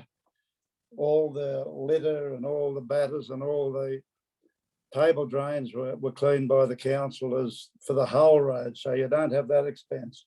You don't have the expense for the stabilisation because we know that machine's $5,000 a day. I just think we got to be very mindful, councillors and management, about the great commitment to the community of our local contractors. The community benefits so much through the sports, the shop local. We're always talking about shop local, support local business. They supply all our sporting bodies with sponsorship. And there are our own local companies that are here and giving to it. And that was one road that we're bringing people in outside based on stabilising, and the engineer might be able to point out how much stabilising done. If there's a kilometre or two, there was 9 kilometres completed there last year by the council. I just think we got to be very mindful to consider our local companies and contractors before we start bringing outsiders in that doesn't commit to our council as well. And the road that's been completed there is a very high standard for a Band-Aid thing of $210,000. I'm just, this stabilising contract, what grade is he bringing in? Could the engineer just give us a bit more of a rundown on what he thinks needs stabilising and what's just going to be upgraded? Yeah, thanks, Madam Mayor. Certainly through the chair, we're quite cognizant of and always had a plan that would be heavy patches and alike. It was always the objective, in which we achieved the 9 kilometres in the first summer season on Campbell's River Road. And again, certainly very aware of using or utilising where we have to external resources or contractors and alike, and we will continue to do that across many different projects that we have. There's certainly economies of scale, and when your packaging works, like with stabilising companies that do offer full services with grading, water carts, rollers, and all sundry to to encompass those types of those packages in doing these works solely for certainly getting value for money. So it's not without reason, Councillor Gibbons, that we wouldn't be using or will not continue to use local contractors where we have to. As you would be aware, that we have a myriad of jobs, certainly during the 21-22 financial year. So certainly we have a number of those engaged already, and we'll continue to do that. Thank you, Chris. Just continuing, yeah, there's a standard needs to be met, so it's up to the engineering people to make sure the super elevation's done. I know you don't need the stabiliser on site before you get some roadworks done, and that was we learned from last time, and there's a few things that we can make work a bit better there. Just on road maintenance, I've been on Beaconsfield Road, an excellent job, and Todd's Road, I've never seen it looking better, so if you could pass that on to the relevant operators. I think that's it for me. Thanks. Gibbons, is there any other comment here, Councillor McCarthy? Yeah, thank you, Madam Mayor. Just Councillor McCarthy may recall, was before my time on council, it's been brought to my attention that we had planned previously to do some work on Bailey's Lane, repair some sections of it and actually seal some of it. I don't have too many details. This is all on approaches that I've had from ratepayers, but my question is I haven't seen it on the roads matrix, so I assume if it was on there, it's dropped off, or it wasn't on there, so I don't have any concrete to say that it was on there, other than the approaches that I've had from some residents and some ratepayers in the area. But it's probably one we should have a look at some stage, because I went out there today. It's not good, but I just wanted to raise the issue, and maybe we can take it on notice and get back to me, so I can get back to these people with a real answer. Take that on notice. Chris had his hand up. Thank you. Chris can respond. Did you want to respond, Councillor? Did you want to respond, Director? Yeah, thanks, Madam Mayor.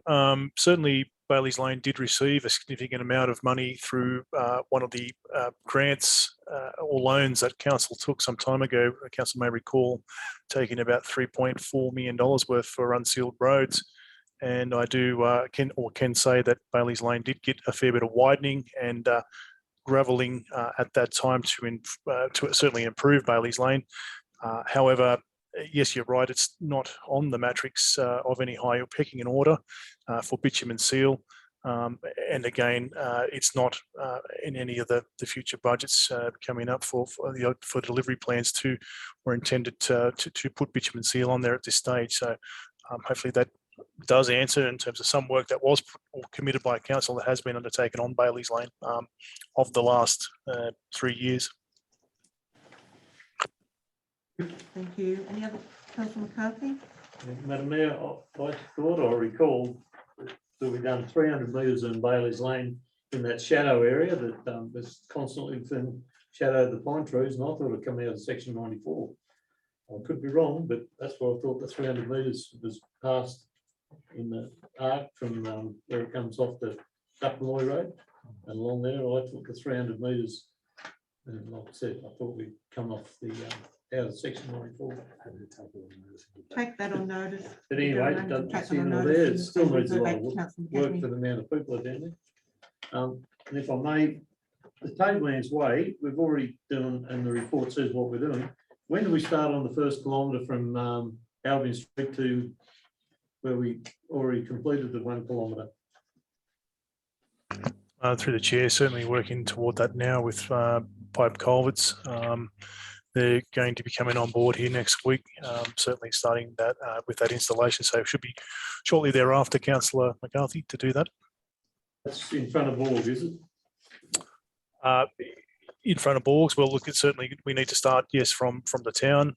That was the intent to start improving that area. So yes, that is the intent. Yes. Okay, it's just culverts marked on the ground. And the other one was, have we got any update on the Mayfield intersection? Going through the chair, Transport for New South Wales I did have a meeting with them in early October. They are to supply us a design. Their intent is wanting to move the centre line. They believe there's enough room there to be able to provide a passing bay or a shoulder or a lane southbound back into Oberon. So I'm just waiting for that survey design and instruction on what to do on their road network. There'll be no earthworks out there. At this stage, it's not quite clear. I did put that forward to them at the time of the discussion, with the advantages of doing some future earthworks there to reduce that embankment down for side vision improvement. So again, I'm just waiting for the advice back from Transport. Okay, thank you. Because for what I recall, there was 1 or 3 projects in the last financial year. So I want to write off there personally myself and refer to it. It's supposed to be last financial year, and here we are. We've got nothing back from Transport New South Wales now. Thank you. Thank you, Councillor. Is there any other comments? Putting the recommendation all in favour. Carried, thank you. Monthly, page 103, item 1404. Monthly activity report, corporate services. The recommendation is that the item is received as information. Councillor Gibbons and a seconder, please. Excuse me. Bless you. Councillor Kellam. Thank you. Thank you, Madam Mayor. Would you like me to speak to it? Yes, please. Sorry. Thank you, Madam Mayor. Halfway down page 103, I think it's an excellent report. I think we've all experienced this issue with the connectivity with Civica. And I suppose, is this likely to continue as they are now not our preferred supplier for the future? And for how long can we put up with it? Through the chair, as less time is able, and I probably won't comment on the first point that you raised. The second activity. Oh yes, are we likely? So I'm assuming, and I've already raised it before on 105, that the last paragraph under independent living units, I'm assuming that's going to come in. We assume those quotes will be obviously under 150,000. That's why we're going to quotes. Any idea of what we're looking at, circa range? No. I'll defer to the acting corporate. He's the one looking after it, Matt. So thanks, Madam Mayor. Through the chair, Councillor, that is correct. That's the rough scan that we've done. We do think that it will come under that mark, but we are commencing some investigation work in that space. Okay, thank you. Thank you, Madam Mayor. I'm happy to move that this report be accepted. Thank you, Councillor. Councillor Kellam. Happy with the report, Madam Mayor. Any other comments on this one, councillors? With the recommendation all in favour. Carried, thank you.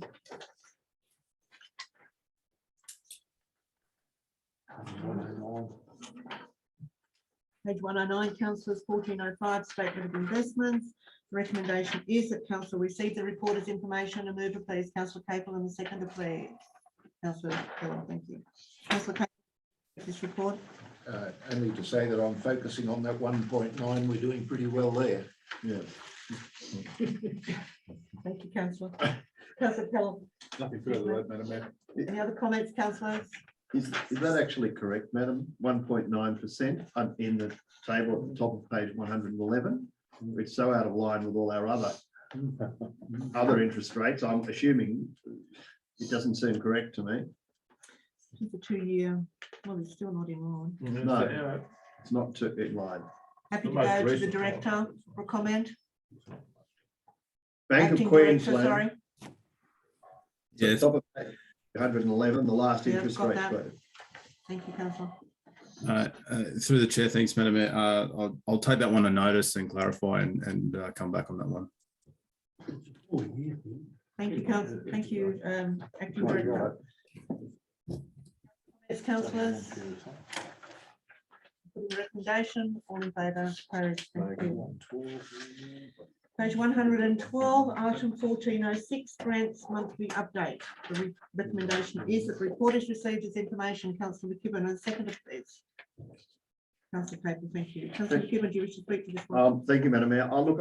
I'm just picking up on something I think the General Manager said previously, and if I could go to Stronger Country Communities Fund Round 4, did I understand that there has been some announcements in respect to that Round 4?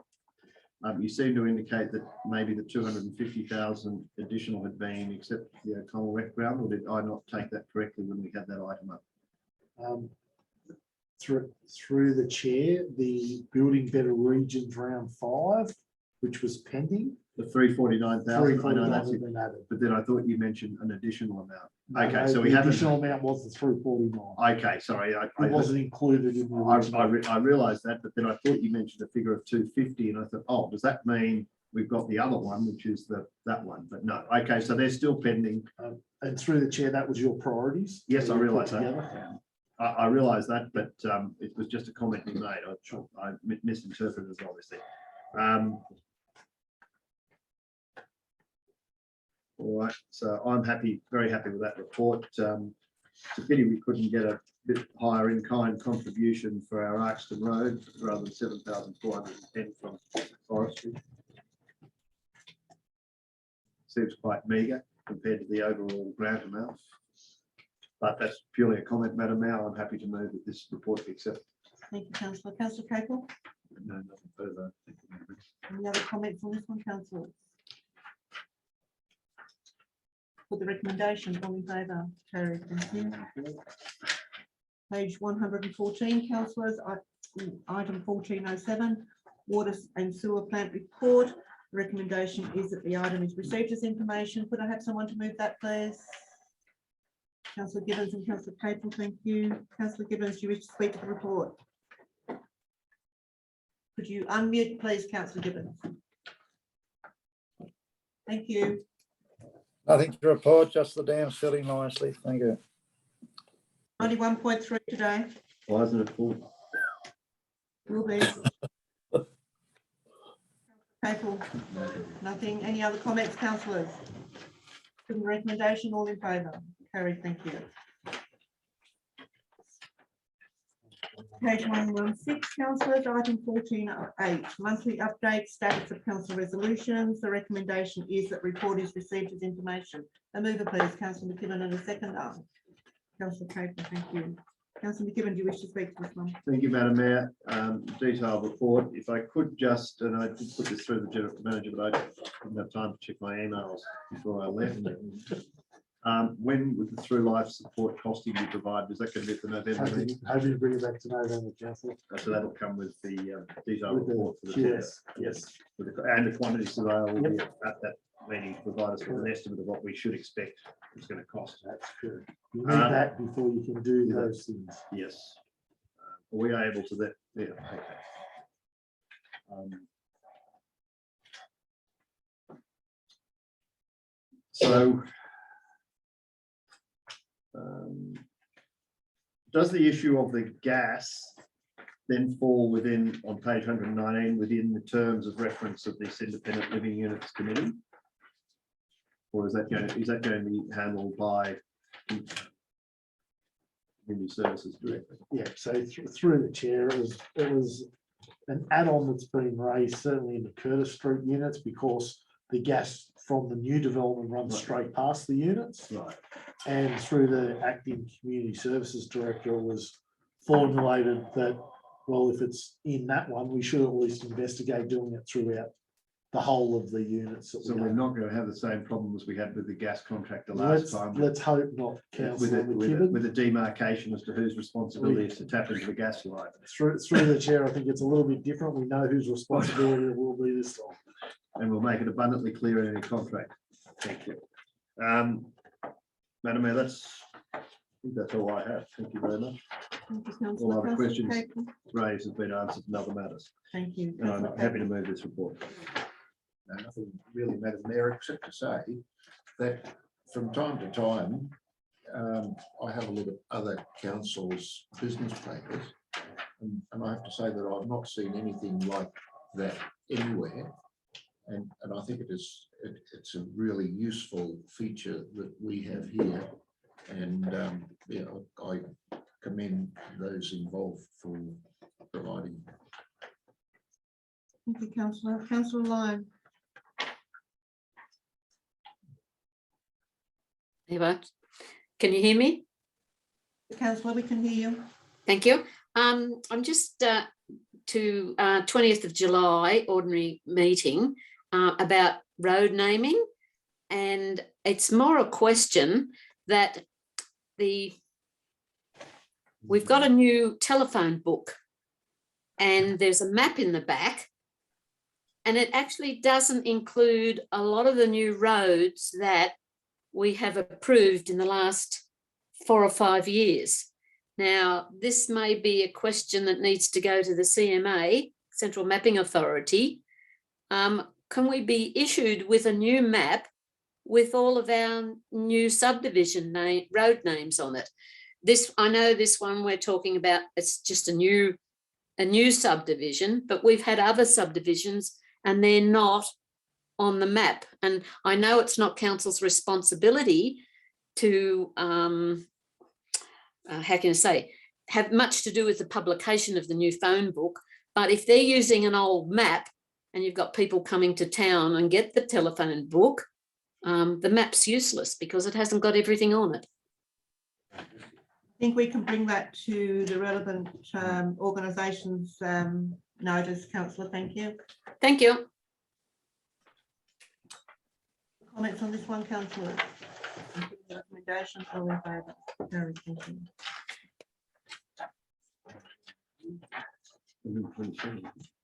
127, item 1409, Oberon West Depot. Sorry. Recommendation is that the report item is received as information. Can I have a mover? Councillor Donny, thank you. Can I have a seconder? Councillor Gibbons. Councillor Donny.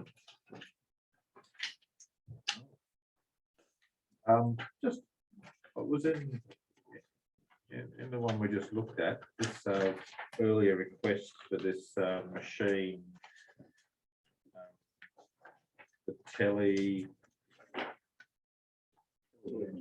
telehandler. Just wondering how long before we may have access to that at the West Depot. Do you, Madam Mayor?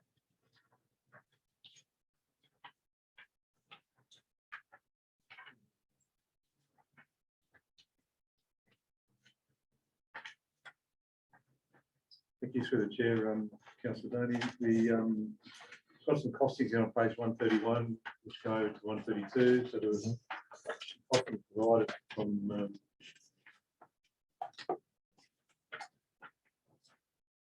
depot for a purchase price and indicative costings. A new piece of machinery. Next page shows if we can get some good second-hand machinery, maybe 60,000 to 100,000, and the hiring of the machinery of $1,600 to $2,800 per week. What's that? What's the budgetary situation to achieve that? through the chair, you've been securing a waste fund for quite some time in order to deal with a number of things, That's well within. including the closure of the old facility and the opening of the new facility as required. But there is money within that fund to cater for a number of things as outlined in this report. It just needs to be programmed in a way that it's not used in one hit. So in that sense, we would be sensible to hire one for a period of time, even though that's hiring is very expensive, before we committed to second-hand purchase. But through the chair, I would recommend that we not buy a new one and have it at the tip. No. But as has been indicated in this, the issue that we have is that this type of machinery isn't readily accessible. So it'd be one of those things that's been programmed through. I think the technical services director and the planning director have had some conversations around being on the lookout for these types of things that are available. If they need to bring a higher one in to start with, then that may be the case, but that will be how it's addressed at this point in time. Lastly, a little bit of general interest on those. Good to see the consolidation of things like tyres and mattresses. We used to have someone who came in and eviscerated the mattresses and took out the steel. I don't know if that's possible anymore. Still have that. Still? Yep. And are we going to avail ourselves of that for you? And then the other one, that I don't know if it's yet feasible, is it Winton that's whacking in that energy hub? No, not waste of energy, solar.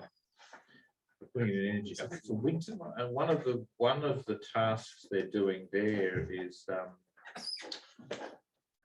turning recycled tyres back into diesel oil. Shredding. Okay. Which is quite an exciting one. I don't know whether they're interested in ours, but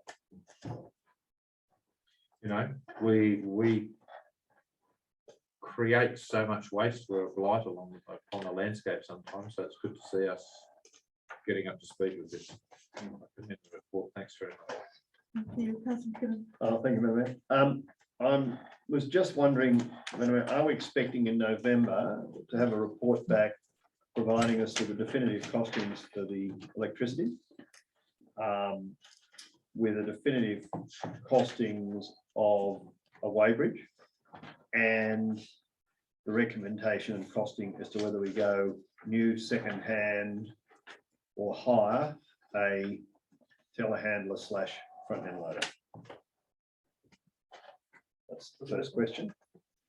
Through the chair, the intention would be with the electricity to come back to council in November. We're waiting on the final costings and neighbour consultation from the our energy consultants. Once we receive that, we can finalise the report. Single lane weighbridge. Again, continuing to gain or try and get costings on the weighbridge. The best costing we can get are based on providing the mains power to the waste facility as opposed to solar. So we're trying to those two go hand in hand. I would suspect in being able to finalise the costings for the weighbridge and the. So we're looking at second-hand ones in relation to the weighbridge or just new? The consultant who provided the report to council, sorry, through the chair, indicated the costings that were provided would be a new weighbridge. We'll keep looking at that, those costings. I'm sorry, councillor, on the third point, sorry, was the telehandler / front end loader. We've got a. Are you going to come back to us and say, right, we've decided to go ahead with a, let's say, second hand? We've managed to pick one up for, I think it ranges 60 to 100,000. So for those three issues, we expect to be dealt with in November. Through the chair, correct, yes. Okay, sorry, I'll just and it's good to see the progress that's been made in relation to the items in 2, 3 to 2 on the bottom of page 127 through to 5 on 128. So I'm happy to second this report, Madam Mayor. Thank you, councillor. Is there any other comments, councillor? Councillor McCarthy. I thought the notice of motion was only the trial. That we handle, I could have been wrong. Not the buy one. It might be suitable. If you get what I mean. Yeah, through the chair, I think that's the trial may be required as part of that rental up front to see whether it is the best approach to what they need that be. Okay, that's fine. A while ago, Anacon Group were giving us the price for the power to go to the tip. Have we got no price from them yet? Yes, we have got the price, but we're waiting on the consultation with the neighbours that they're undertaking with the council. Okay. And they'll finalise, they'll be able to fight through the chair, so they'll be able to finalise the price. We can package it up and provide a report back to council. Okay, it's been a while though, hasn't it? Like, I may defer to the technical services director to add additional comment there, if that's all right, Madam Mayor. Yep. Technical services. On mute, Chris, Chris. you're on mute.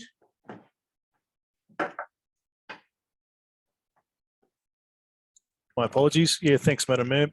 Yeah, just to clarify further to Damien's commentary around the consultation with the property owners, certainly is seeking interest in gaining easement across 2 private allotments. That has been stymied, obviously, with COVID and the ability to, in accordance with the public health order, for Anacon on our behalf to do that. But I have been following that up with Anacon in the importance of getting that price back, because that certainly will impact what is reported back to council in the final costing, should there be an agreement struck with both those property owners to facilitate power from Rudders Ridge Road through to the Oberon Waste facility. Hope that helps. Thank you. really, because I see Anacon Group is still carrying out their jobs. They've recently done some work in the Lithgow area. I just can't understand why they can't. Anyway, I know things in this council don't move too quick, but the reason why we probably need the 11,000 volts out there, a chap approached me the other day about a solar farm, which is where our redundant waste, when we finish filling it in, I referred him to Gary, and they could be tire kickers, I don't know, used car salesmen. But we've got to think about what they can offer. If they give it a site, you know, and I'm pretty sure they'll need the 11 kV line to feed back into it, if you get what I mean, not just 240 line. So I didn't think everything stopped with COVID, that's all, I'm sorry. Councillor, I'll take that as a comment. Is there any other comments here, councillors, on this one? I'll put the recommendation, all in favour. Carried unanimously, thank you. Page 133, item 1410, road naming, unnamed roads, Highland Estate.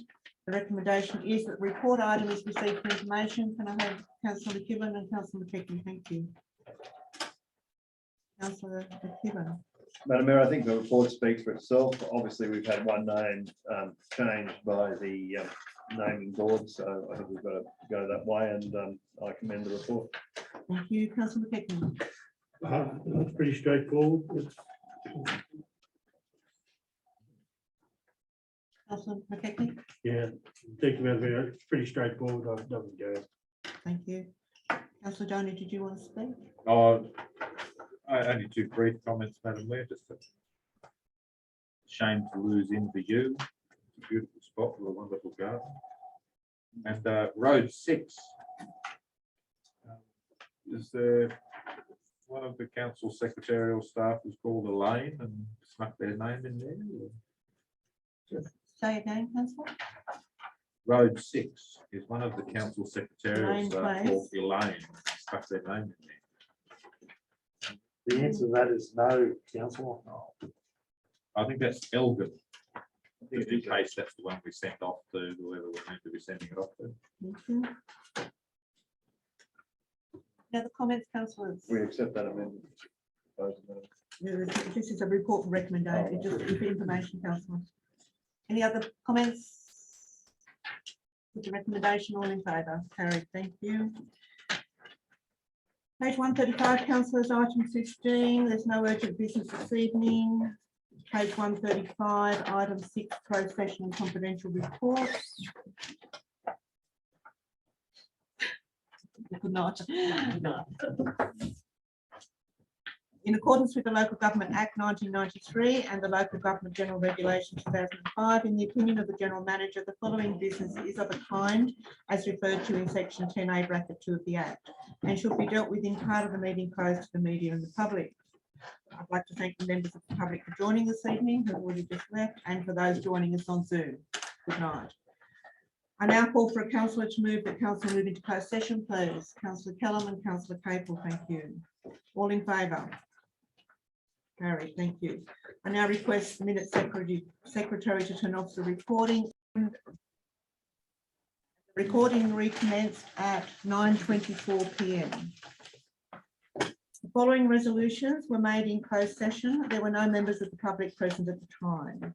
Item 1601, that council accept the tender T2021/12 submission from AE Martin Proprietary Limited, trading as Clearflow Australia, in the amount of $255,549.80, inclusive of GST, for the Oberon water reticulation program, including water mains and reservoir cleaning.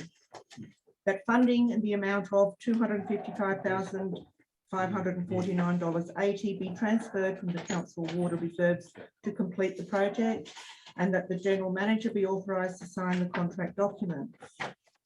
Item 1602, that council accept the tender T2021-13 submission from Dennis Kirkwood Stonemasonry Proprietary Limited, out of $231,900, exclusive of GST, for the supply and construction of a natural stone faced retaining wall on Edith Road, Oberon. The General Manager be authorised to sign the contract documents. The next ordinary meeting of Oberon Council will be held on Tuesday, November 16th, commencing at 5:30 p.m. I declare the meeting closed at 9:26 p.m. and wish you all a good night. Thank you.